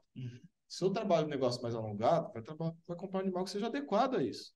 Porque senão você vai ficar comprando coisa que às vezes é bom para o frigorífico, ou é bom para o vendedor, mas não é bom para você, cara. Você tem que ter noção do biotipo e você tem que ter noção também da precificação que acontece em cima daquele tipo de animal. Exatamente, exatamente. Aí, esse foi um primeiro ponto, né? Depois, a gente discutiu o segundo ponto, que é qual a quantidade de animais eu comprar. Então, não adianta eu comprar um animal também que seja bom para o meu negócio, mas eu comprar pouco e ter capacidade ociosa na fazenda. É como se você tivesse uma indústria e tivesse produzindo menos do que ela tem capacidade, sim, porque é uma indústria a céu aberto. Ou eu comprar demais e eu prejudicar o principal patrimônio que eu tenho, que é o capim. Eu tô com caixa, vou comprar pra caramba, porque tá barato e Também tal. não é por aí. Você estoura tua fazenda, não Você história está dá. fazendo. Então, Eu acho isso uma das coisas fundamentais no planejamento. Tanto Então, que a gente fala lá do tamanho do prato e qual é a carga que aguenta. então você vê que é interessante. Dos 5 passos, os 2 primeiros é dentro do seu computador e dentro da sua fazenda. Você não está indo no comprador ainda. Você não está indo no vendedor ainda. Então, enquanto você não souber o que você quer e quanto você quer, não adianta ir para a fazenda ficar rodando e olhando aí. Então, esse é o primeiro ponto. Olha qual é o animal e olha a quantidade. Para você olhar a quantidade, você tem que ter histórico de lotação, tem que calcular a tua carga, saber onde esses animais vão ficar, qual é o manejo inicial que eu vou dar para esses animais quando você está na fazenda, né? Tudo isso tem que entrar. Organização de lote, projeto Exato. sanitário, toda Exatamente. um monte de coisa. Tentar comprar operacional interno. Onde eu vou comprar esses animais? É vizinho meu, é lá na Cafundó do Juda, vou comprar no leilão, ter um parceiro, corretor, ou eu tenho intimidade com as fazendas. Eu, por exemplo, bato de fazenda em fazenda. Tem corretor que eu já trabalho que é bom, que já entende meu modelo de negócio. Tem corretor que não dá para trabalhar, que quer te vender tudo. Cara, mas tá barato, não interessa. E no começo, como que era comprar? Vai, vamos. Você entrou no mercado, você não fazia. Você não tinha essa noção que você tem. Não, é tomando tombo, né? É tomando tombo. Aí a gente comprava diversas categorias animais.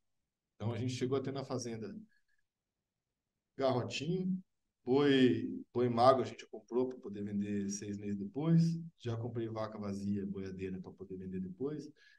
Já comprou desmama fêmea, desmama macho, e eu tinha todas as categorias. E você não tinha uma rede de fornecedores? Não tinha. É uma coisa que você vai desenvolver. Você andava que nem louco e usava corretor? Usava corretor, exatamente. E a maioria dos corretores atendiam longe da região onde eu atuava. Isso encarecia meu transporte, né? Eu não conseguia criar relações de longo prazo com as fazendas. Então, eu não conseguia saber se aquele animal, ao longo do tempo, vai atender o meu negócio. Porque quando você compra, você tem que pensar lá na frente. Sim. Se esse produto que estão me fornecendo é adequado. Vai dar resultado. Exatamente. E quando você tipo mapeia a origem. Exato. Aí eu comecei a fazer esses mapeamentos. Quando a gente definiu melhor qual era o tipo de animal que a gente ia ter, quando a gente definiu o nosso plano de negócios, aí a gente começou a ver que determinados corretores não serviam para nós. Isso que eu ia falar. Você começou a filtrar as pessoas que... Você não conseguiu educar eles, Miguel? Sim. Sim. Cara, para vários clientes meus que não tinham habilidade comercial, então, entendeu? Eu falo assim, olha, vai ser super importante você ter uma rede de contatos, as pessoas vivem disso, tal. Mas, cara, uma coisa é séria, eles vão te empurrar tudo e você vai ter que educar eles. Ao longo desses anos aí, 5 anos já, eu devo ter trabalhado com uns 20 corretores. Tá comigo até hoje, que é, assim, eu já tenho um cara que desde o começo falava assim, ó, é isso aqui, e ele já, beleza, que é um cara top, senhorzinho, top lá do Caracol. E uma outra empresa que eu conheci há alguns poucos anos atrás também, que entenderam o meu modelo. E não adianta. Modelo de tipo de animal é preço. Exatamente. Tipo, ó, eu sou teu parceiro, só me entrega o que eu quero. Exatamente. É isso. Porque isso também te poupa. Nem liga se não for. Né? Isso não te poupa muito, cara, porque às vezes você vai ver um animal, o cara fala, não, é top, é isso, é aquilo, papapá. Você chega lá, você fala, pô, realmente, o animal é bom, o preço tá legal, mas assim, se não cabe no seu... Você precisa ser fiel ao seu plano de negócio. Se não cabe no seu plano de negócio, amigo, passa para um colega teu que compra. Que de 21, por que os outros não entenderam, cara? Porque o corretor é um bicho que é sanguessuga, né? Cara, mas tá perdendo a oportunidade de estar negociando com você. Tá perdendo a oportunidade. Perdeu a bandeira, você não liga mais, você não dá atenção. É uma pena. Né? Tipo, ó, não virou mais referência. Mas aqueles que entenderam o negócio, hoje eu trabalho basicamente com fixo mesmo, 2 corretores. Quem entendeu o negócio tá ganhando dinheiro com a gente. Lógico, com certeza. E o cara fala, eu prefiro não vender essa vaca para ele, porque eu sei que não adianta eu ofertar que o cara não vai comprar. mas eu estou vendendo para ele tudo aquilo que ele quer. E nesse aprendizado lá atrás, você comprou um animal ruim. Comprei. Não foi pouco. Não, foi um tanto bom. Eu sei. Tem uns tantos aí que agora que saiu. Né? Comprou por preço ruim, comprou por, sabe? Porque ficaram na tua cabeça, não é bom, eu não sei, tá bom, vai, põe lá. Sim, o que ajudou muito nessa época foi o Wilson já ter uma Uma visão do que era base. um bom animal. Então, a gente não comprou na questão de racial tão ruim, embora a gente teve uma consultoria anterior que pressionava muito no preço. E eu entendo essa pressão do preço, mas ela precisa ser justificada na qualidade. Não é o preço menor a todo custo. Sim. Porque se você for comprar só o que é mais barato, filho, compra Nelorada aí, Tucura, essas coisas e resolve o teu problema. Só que isso não vai te dar dinheiro. Não, Não no não teu para o poder. nosso. Não. Não para o nosso. Pode dar dinheiro para outro, para o meu não vai dar. Então, assim, não adianta eu ter. Eu cheguei a ter um lote lá de quase 200 cabeças de Tucura, Cara do céu. que não encaixava no meu modelo. Se encaixasse, beleza, está respeitado, acabou.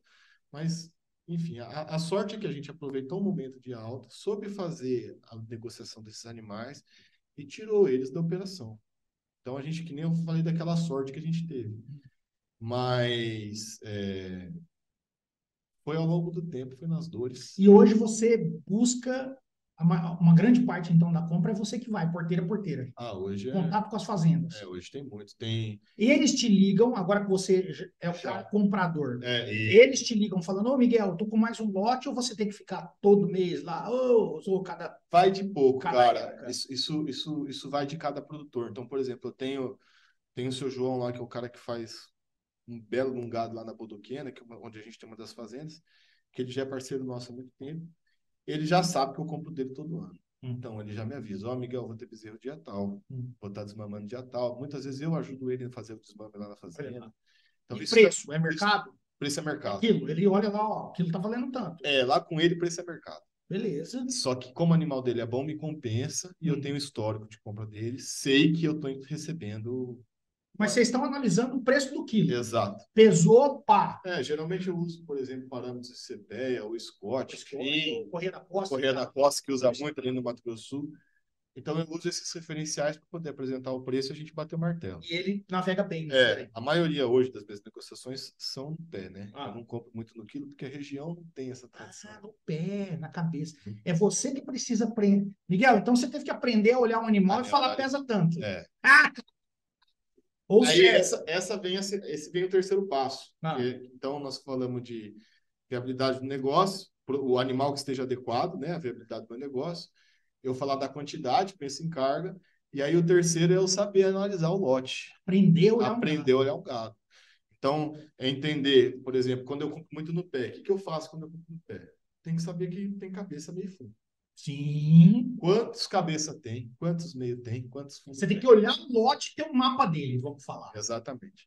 Qual que é o peso dos cabeças? Qual que é o peso dos meios? Qual que é o peso do fundo? É assim que eu calculo. Para ter ideia do peso médio. Para ter ideia do peso médio. Porque a tendência... A galera te dá corte, normalmente você pode falar, tira o X% aí do fundo. O normal é 10. 10%. 10% do total do lote. Então, se tem 100 cabeças, eu posso tirar 10. Tá. E geralmente, uma coisa que você pode fazer, se o gado é bom, mesmo o fundo é bom, você aparta. Depois você negocia a parte. Eu tive que fazer isso junto com você. É massa. Tenha calma. É uma técnica, tenha calma. Dá o tempo da negociação. Dá o tempo da negociação, vai trocando ideia com ele, vê se ele está falar fechou, não pode ser rápido. Não. Não pode demonstrar muita emoção. É isso que eu queria ouvir, essas coisas. Então, são questões. Então, analisei o lote. Eu gosto de usar a técnica de Epimuras, né? Especialmente quando eu falo de estrutura, que para mim é o que importa, né? Precocidade, que para mim é importante, e musculatura. Então, quando eu falo de Epimuras, eu uso o E, o P e o M. Sim. Né? Umbigo, racial. Para mim não serve. Não serve. Aí pode servir para outros, para mim não serve. Olhei, analisei, deu ok, agora começa o jogo, né? Então, vou começar uma parte. Essa é a parte, geralmente, 10%.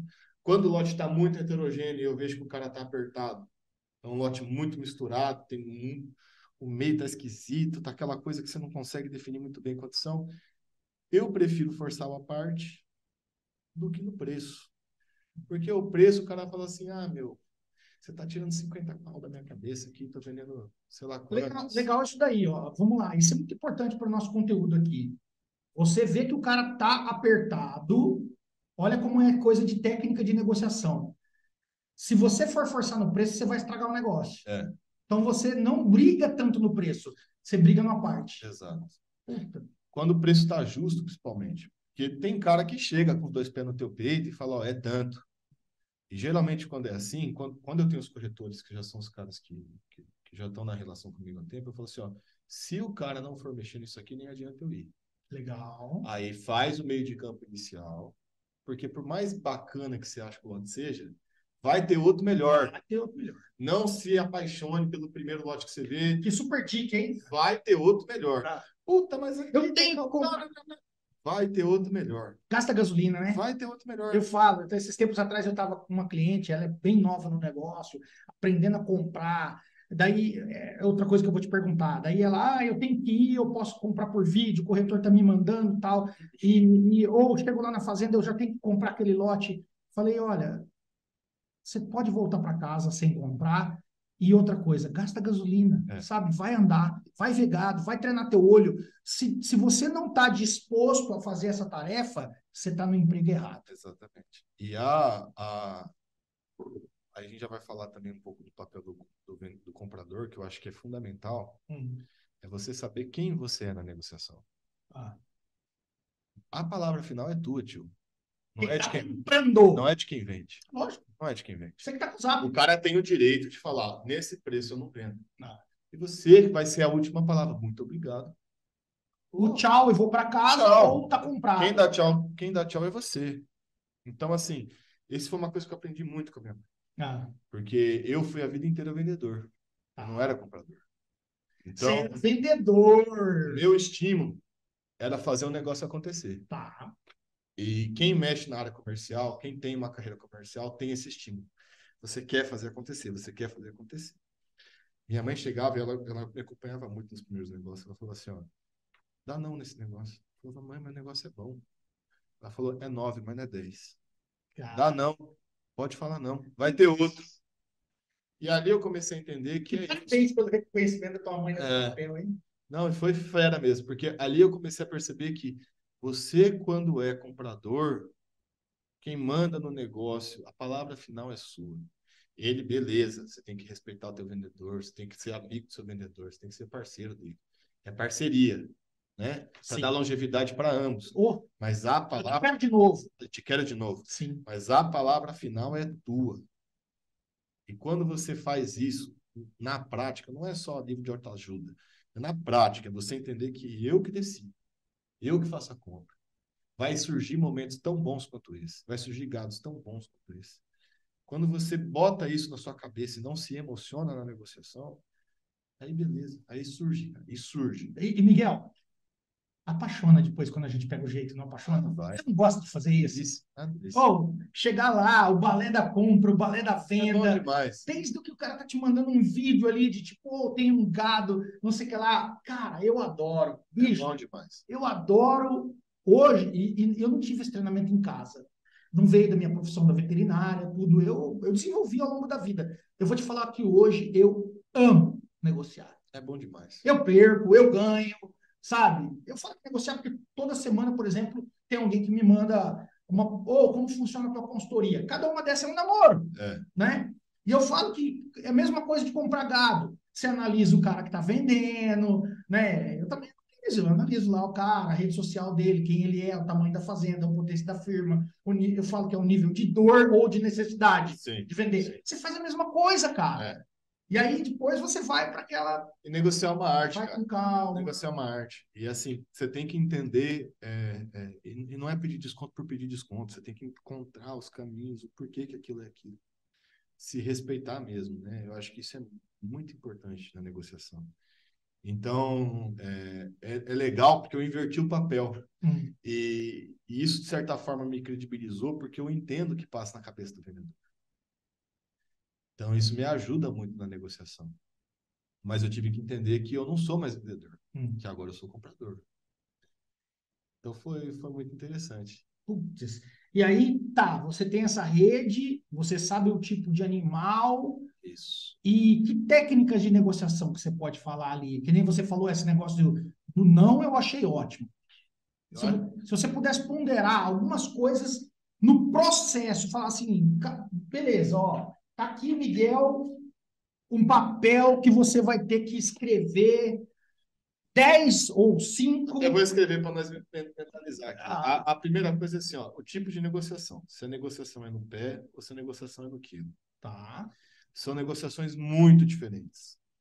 Quando eu penso em negócio no pé, eu estou pensando no preço final do animal. Não interessa se ele tem 8 meses, 10 meses ou 12 meses. Hum. Quando eu penso no animal, Não é era, né? Você não está comprando idade. não. Quando eu penso no animal no quilo, eu tenho que focar na era. Por quê? Porque geralmente você tem o ágio do preço do bezerro. Ah, Então, às vezes, você está comprando um animal de sobreano, pesado, achando que ele é precoce e que ele não está na era, ele só é mais velho. só é mais velho. Então, quando você tem uma visão do quilo, a tua visão tem que ser era do animal e ele também tem que ter uma quantidade de quilo mínima para poder entrar no teu sistema produtivo para não te atrapalhar, Hum. né? Não conseguir terminar ele no tempo que eu estou previsto, por exemplo, em vez de eu vender ele a maio, vou vender ele no meio da seca e aí eu vou ter que gastar com nutrição com ele. No pé já é diferente. No pé você já quer pegar os maiorzão mesmo, Hum. né? Que é o que interessa, a quantidade, desde que É, tenha. é o preço da É unidade. o preço da unidade. Vai sair o quilo mais barato. Exato, Hum. exato. O quilo, eu vejo que assim, o cara também, você pede desconto de 50 centavos e o cara tem mais dificuldade de fazer a conta do quanto ele está dando no desconto na cabeça. Então eu já acho que no quilo, você forçar um pouquinho no preço, Ah, geralmente te dá retornos melhores do que olha. no pé. Porque 50 centavos um animal de 200 quilos é uma coisa. 50 reais na cabeça no animal de 200 quilos é outra. E quando a gente faz a conta, não faz tanta diferença assim, certo? Você pega no pulo do cara não conseguir fazer a Ex- conta rápida. Exatamente. Né? Vai muito do cara, né? Não, tem Vai gente que muito faz a do conta cara. rápida, mas. O outro ponto que eu vejo é assim, ó, o quanto esse produtor que está te vendendo conhece o animal dele, Ah, sabe? Então, você perguntar qual foi o protocolo sanitário que ele fez, quanto tempo que mês que esses animais caíram. Alguns fazem marca, outros não fazem. Porque isso é importante porque tem muito cara que muitas vezes vai te mostrar um gado, o corretor vai te mostrar um gado, e o cara nem sabe o que ele tem no lote dele. que louco, não sabia. Tem muito isso. Ah, Somente quando a gente fala de fazendas maiores, né? é. Fala de fazenda de 4, 5 mil hectares de cria, muitos caras não sabem o que está acontecendo na fazenda. Eu vou te dar um exemplo, tomara que ele não veja esse podcast. Ah, tomara que ele veja. Mas é assim, ó, eu fui comprar um gado aí, eu vou falar um tempo fictício, tá? Tem Ah, um ano atrás, tá. Foi 2 meses. e era um gado que eu tinha uma parte que era cruzamento industrial e eu tinha outra parte que era Nelore. Ah, Gado bem difícil de apartar. Tinha que tirar preço médio e tal, então eu tinha que fazer a conta do cruzamento, tinha que fazer a conta do Nelore, para tentar chegar num preço médio e fazer assim, ó, o negócio é o seguinte, o teu lote aqui tem 50% de cruzamento industrial, 50% de Nelore. E eu, nesse cruzamento industrial aqui, tem uns misturado aqui no meio, só que esse misturado no meio eu não vou conseguir o protocolo posso falar da 1953 da JBS. o que você queira. Eu não vou conseguir o protocolo da JBS do 1953 lá, que é o protocolo Ah, que dá um plus a mais ali. Então é 50-50. Então, ou seja, eu preciso pagar X no teu gado, porque 50% entra no protocolo, outros 50% não entra. Porque o cara não estava lá. O cara não conhecia o gado dele. E, na verdade, o cruzamento industrial que entrava no protocolo era 70%. 70 e poucos por cento entrou. Então, quando o vendedor não entende do gado dele, é a hora que você tem que blefar mesmo. E vou te falar uma outra coisa. Não existe proposta mal feita. Não existe proposta sem vergonha. Proposta sem vergonha é proposta que não foi dada. cara, esse é o tipo de dica boa que você está Você não passando pode aqui. ter vergonha. Repete de novo aí, olhando para a câmera aí, ó. Vamos tentar perder a timidez. Não existe proposta sem vergonha. Proposta sem vergonha é proposta que não foi dada. Sabe com quem que eu vi isso? É. Luiz, meu cunhado. A gente foi alugar antes de eu ter esse escritório, um escritório junto. O lugar legalzinho, o preço estava até bom na época, era tipo R$ 1.300 era o que os caras da imobiliária estavam pedindo. Aí eu, pô, vamos tentar pedir um desconto, né? Tá. Até o 1.300 dava, mas vamos pedir um desconto, vamos tentar baixar para 1.100, baixar para 1.000 naquela época. Ou, eu, aí eu tenho um limite do que você fala, eu tenho coragem de falar. Ou eu vou fazer uma.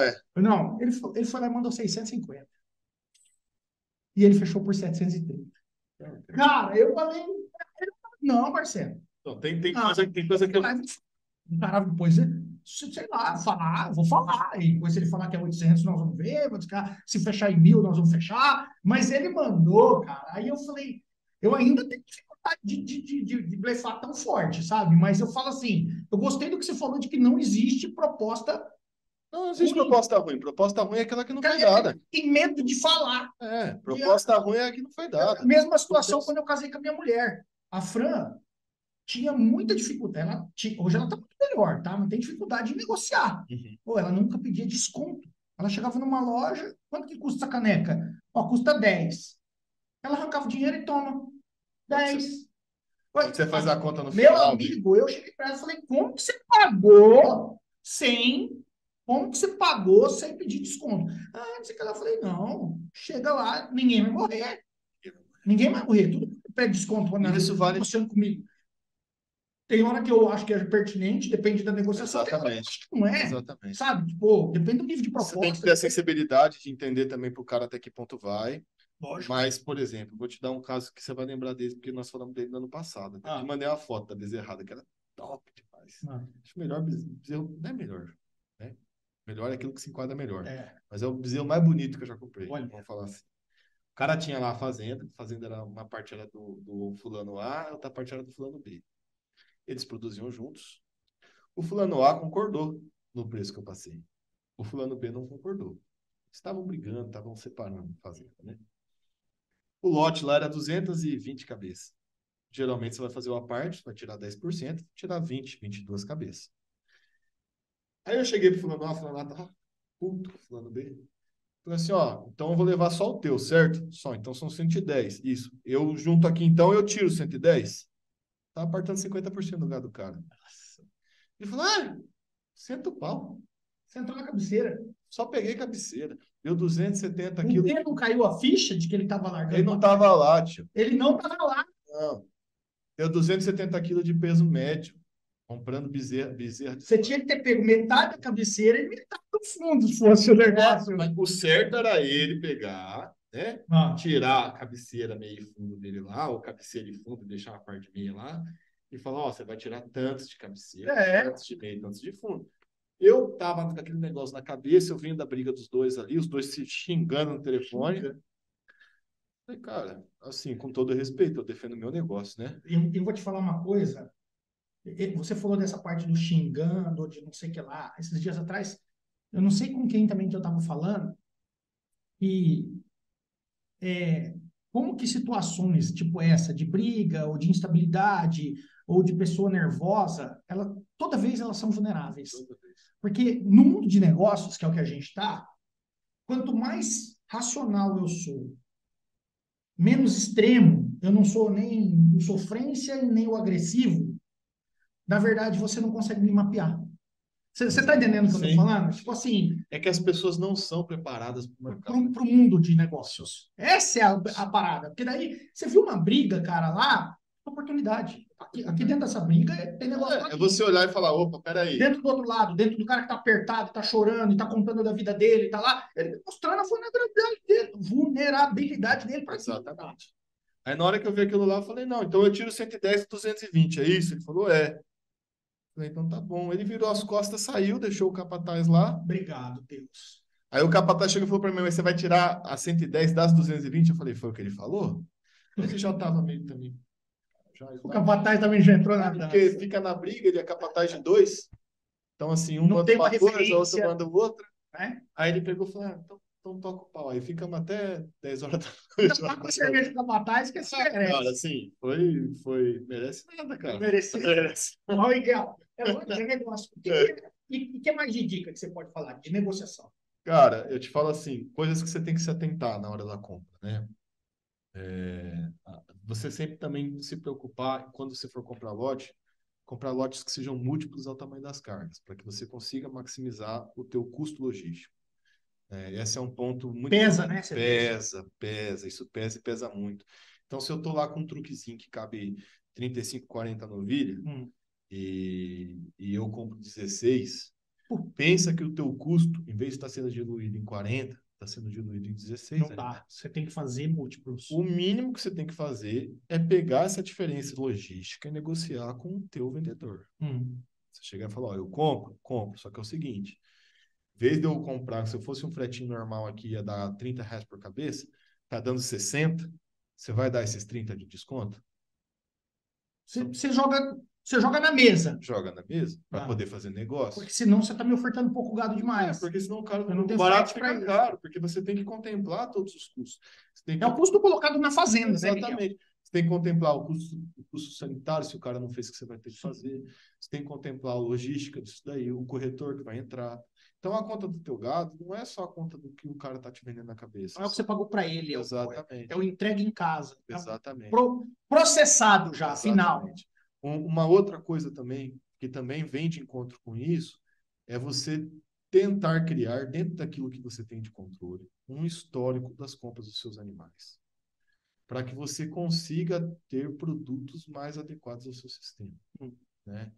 Então, comprou um gado que às vezes você acha que encaixa, mas na hora que você vai ver no final, tiozão, a conversão alimentar dele não é Sim. igual você imaginou que ele seria, ele não desempenha na fazenda como você imaginou. Então, se você tem um certo histórico desses produtores e tudo, isso beneficia muito.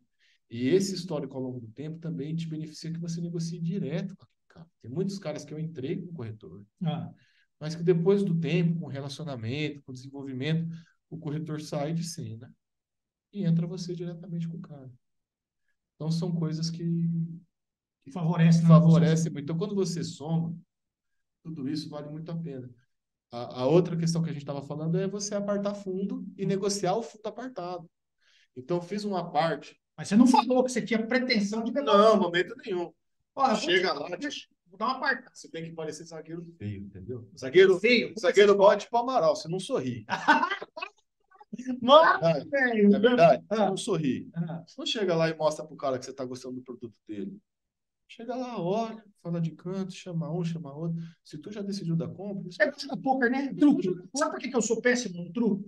Toda vez que vinha uma carta boa na minha mão, eu não conseguia segurar meu sorriso.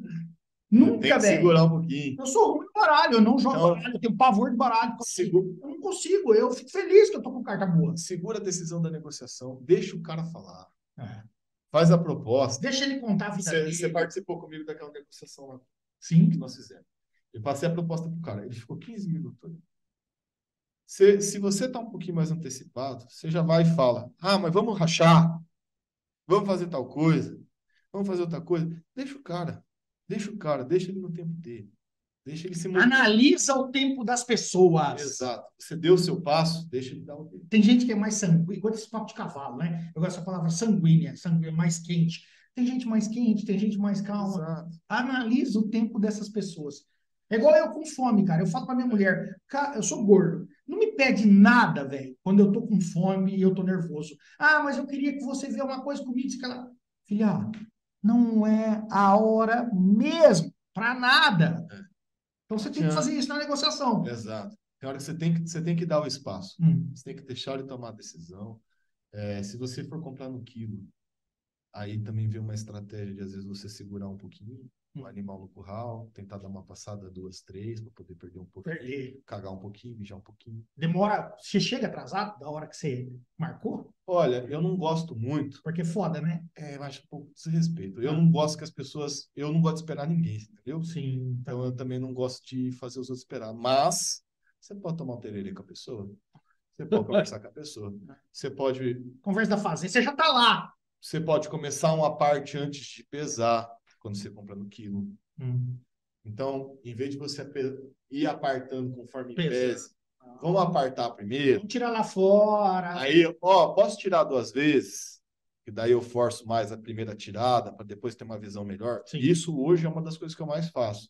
Em vez de eu apartar tudo de uma vez só, somente quando é compra no pé, porque o cara não se importa muito com o tempo que está no curral,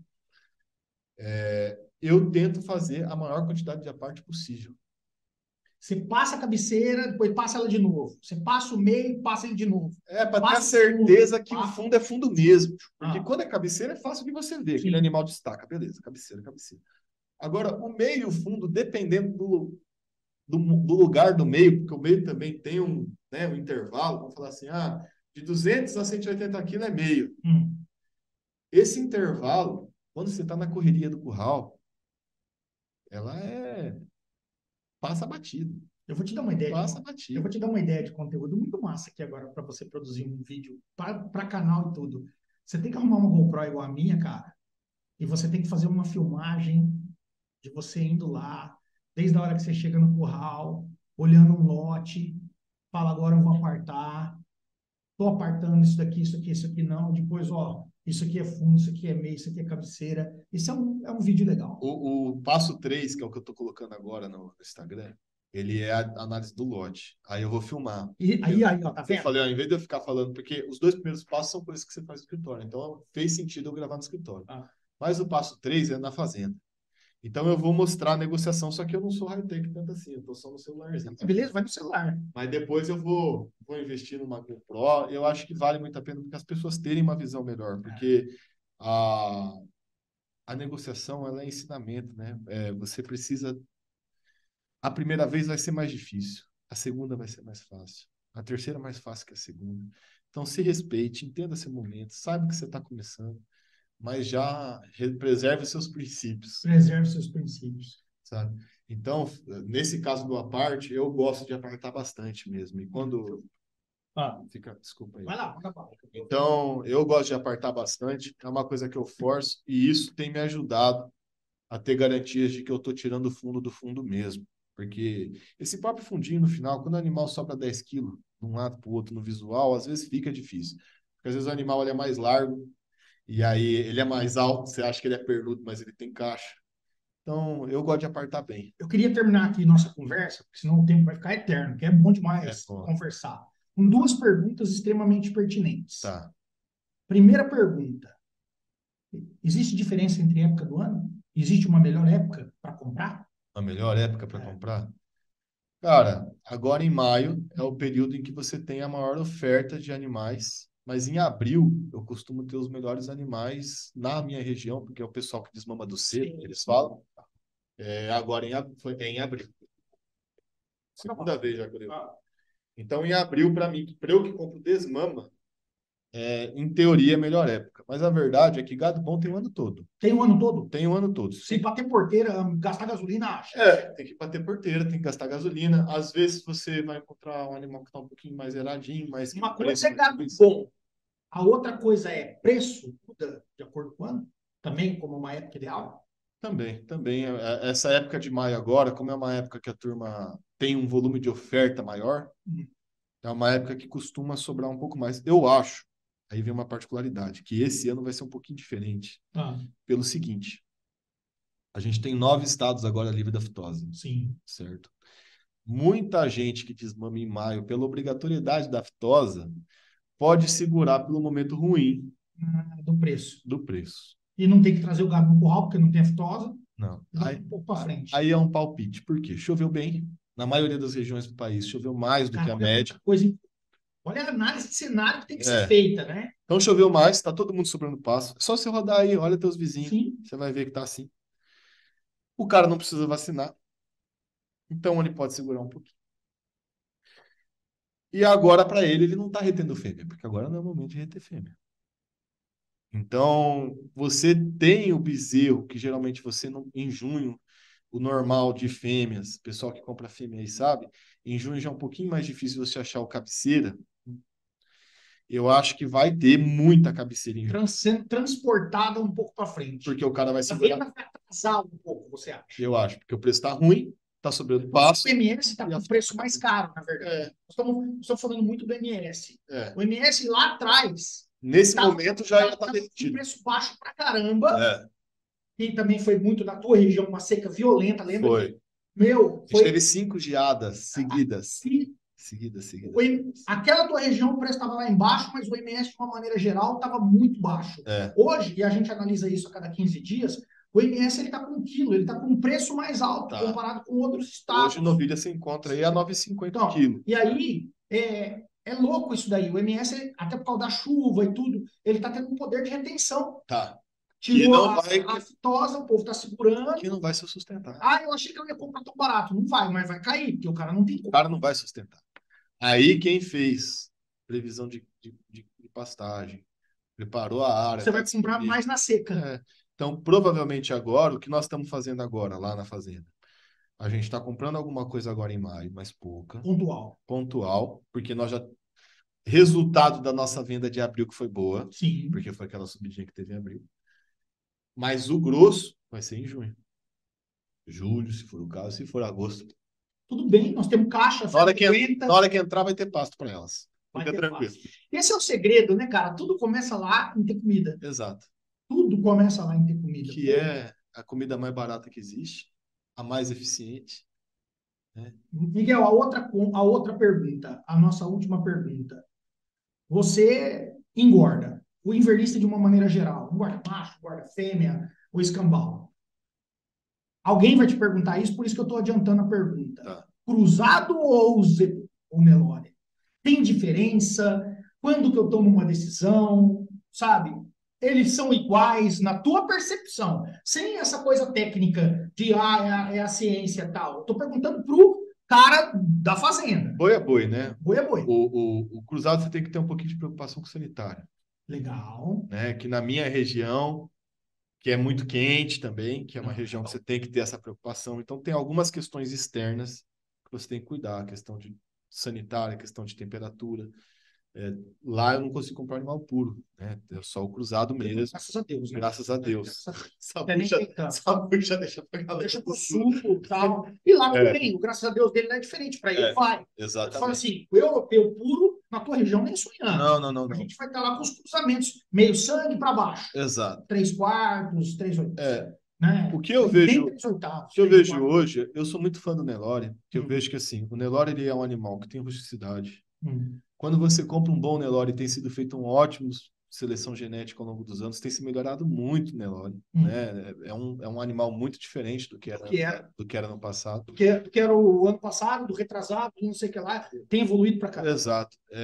Mas na mesma proporção, o cruzado tende a, quanto mais você melhora. Exato. Não, seleção do cruzado aí, a gente está falando de anos, 500 anos, né? Então, assim... Você pega um Nelore bom, você vai ter um cruzado bom. Exatamente, é discutível. Agora não adianta eu investir em raça se não investir em fazenda. Entendeu? Para mim, a escolha entre um cruzado ou um Nelore, ela é um plus. Ele é a cereja do bolo. Não vai matar tua fome. Não é ele que vai trazer resultado para tua propriedade. O que vai trazer é um bom planejamento, controle de gastos, investimentos adequados. Fazer o certo. Não vai botar a culpa no boi, o que é culpa tua. Cara, lógico que existem as particularidades. Existe. Mas dá para ter uma fazenda, um sistema de engorda rentável com o Nelore, dá para. Tão rentável quanto mais até que o cruzado. Eu acho, e lógico, o mercado do Nelore, do Zebu é muito maior, mas eu acho assim, a fazenda tem que estar preparada. A fazenda tem que estar preparada. É igual eu falo do pasto. O cara fala assim, toda hora alguém fala assim, Marcelo, qual é o melhor pasto? Que pasto eu planto? Eu falo, show, o pasto bom é o que aguenta o dono que tem. Exatamente. Né? Então, o dono é ruim, tem que ser pasto tipo medícola. 2 anos atrás, você olhou a fazenda do jeito que ela estava, sortou da varada de cerca, que é outra questão do cruzado.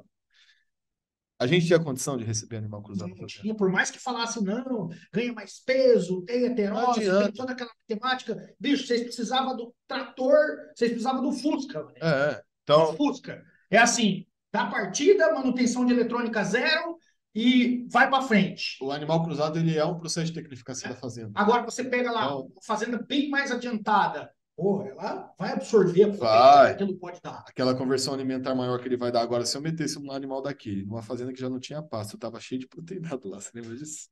Aí, eu já tô dando um biotônico fontura pro bicho. Eu boto uma máquina daquela. Tá fazendo. Tô andando com uma Ferrari numa estrada de terra. Sim, é besteira. Você tem que ter ter as coisas adequadas àquilo que é a sua realidade. Então, hoje na nossa fazenda, o Nelore tem respondido mais. Agora nós estamos entrando lá, que tem uma área da fazenda que já comporta, setorizada, com pileta, né? Então, assim, foram coisas que foram sendo criadas ao longo do tempo, devagarzinho, que respeitaram o caixa da fazenda, que falaram, agora dá A para eu estrutura chegar. vem melhorando, o biotipo animal pode cada dia ficar um pouco mais Exatamente. elaborado, Exatamente. né? Exatamente. É que é muito fácil para o produtor ir lá e comprar um gado melhor do que ele melhorar a fazenda Do que dele. ele melhorar. É muito fácil você ouvir os milagres que tem por aí e você não Porque você quer cuidar um dele. milagre. Você quer um milagre. Você aposta na Mega Sena. Você quer um milagre. É, Você quer um milagre. Você sabe que você não vai ganhar. mas cuida da base, né, cara? Agora vamos ser realistas. Porque melhorar a fazenda é doloroso, né? É um processo doloroso. Então, Ô, Miguel, puta, nossa, se a gente ficar aqui, nós vamos ficar até vai 4 horas da longe. tarde. Nós temos que fazer mais bate-papo, porque planejamento é uma coisa que eu amo, né? E você tem esse viés de estar com o pé no campo, executando os negócios da família, mas com muita base de gestão, de planejamento. E quero agradecer, cara, você ter vindo aqui, Eu que agradeço o né? convite, professor. Porque lá de trás eu já te admirava e falava, pô, o Miguel é diferente, cara. Ele tem uma pegada, ele pressiona, ele discute, né? Ele quer enxergar, ele quer saber o porquê. Nós, né, que trabalhamos com consultoria, fico muito feliz quando vem esse tipo de demanda. Essa é uma demanda que faz a gente crescer. E tem gente que te pega, tal, e vai lento, mas quando você tem gente que se autopressiona, a gente que é competitiva, pô, a gente voa. E mais do que isso, tá vendo você galgar esses outros cenários, né? Entendendo que existe um puta mundo fora da fazenda para explorar. E, cara, para quem quiser ajuda, o que o Miguel pode ajudar? Eu não estou aqui para me vender, eu tô aqui porque nós colocamos conteúdo bom. Então quem vai se vender sou eu agora. O Miguel ajuda como? Bom, professor, eu estou prestando consultoria, graças a você, do empoderamento que você também foi me dando, eu acho que é uma A coisa mentoria fez uma. E o nosso relacionamento. fundamental nesse processo, Ah, né? Eu busquei me especializar e tudo também, mas a mentoria é fundamental nesse processo e a nossa amizade foi fundamental nesse processo. Eu acho muito legal porque você tem muita gente embaixo de você e você é um cara que não é um líder, a gente chama de líder coqueiro, né? Que é aquele cara que não faz sombra para ninguém. Você promove as pessoas e eu acho isso muito bacana. A gente vê muita gente aí tirando faixa preta e tal, o que prova que a gente sozinho não chega em lugar nenhum. Então, eu comecei a fazer um projeto de consultoria que tem dado certo, graças a Deus, e a gente que é o começou... que você aplica em casa. Que é o que eu aplico em casa. Nada melhor que você poder ser ajudado por alguém que está no próprio Exato, exato. E aí eu comecei essa consultoria com foco na parte de gestão financeira, e aí a gente está falando não só de custo e tal, a gente está falando de controle de caixa, de conciliação bancária, depende da demanda do cliente, né? E também na parte de controle de manejo, que é o que o professor ensina de forma maestral lá na metodologia e tudo mais. Então, eu tenho feito isso tanto de forma presencial quanto de forma online. Tenho atuado mais nos estados do Mato Grosso do Sul e do Paraná. Legal. Mas, assim, precisando, nós estamos no front. Cara, Online hoje, cara, trem roda demais, né? É impressionante. Aproxima muito. E se precisar também, pega um avião, vai lá e resolve o assunto. Então, o que não pode ter é preguiça para trabalhar, né? Então, a gente tem força, tem vontade de seguir. E são coisas que dá para conciliar muito bem. A gente dorme meia-noite às 4 da manhã. E pronto. E tá show de bola. Estamos aí para isso. E obrigado a você, obrigado para tua equipe também, que sempre foi muito carinhosa comigo do começo ao fim. Aí. Show. Aí, valeu, galera. Grande abraço. Até a próxima. Até.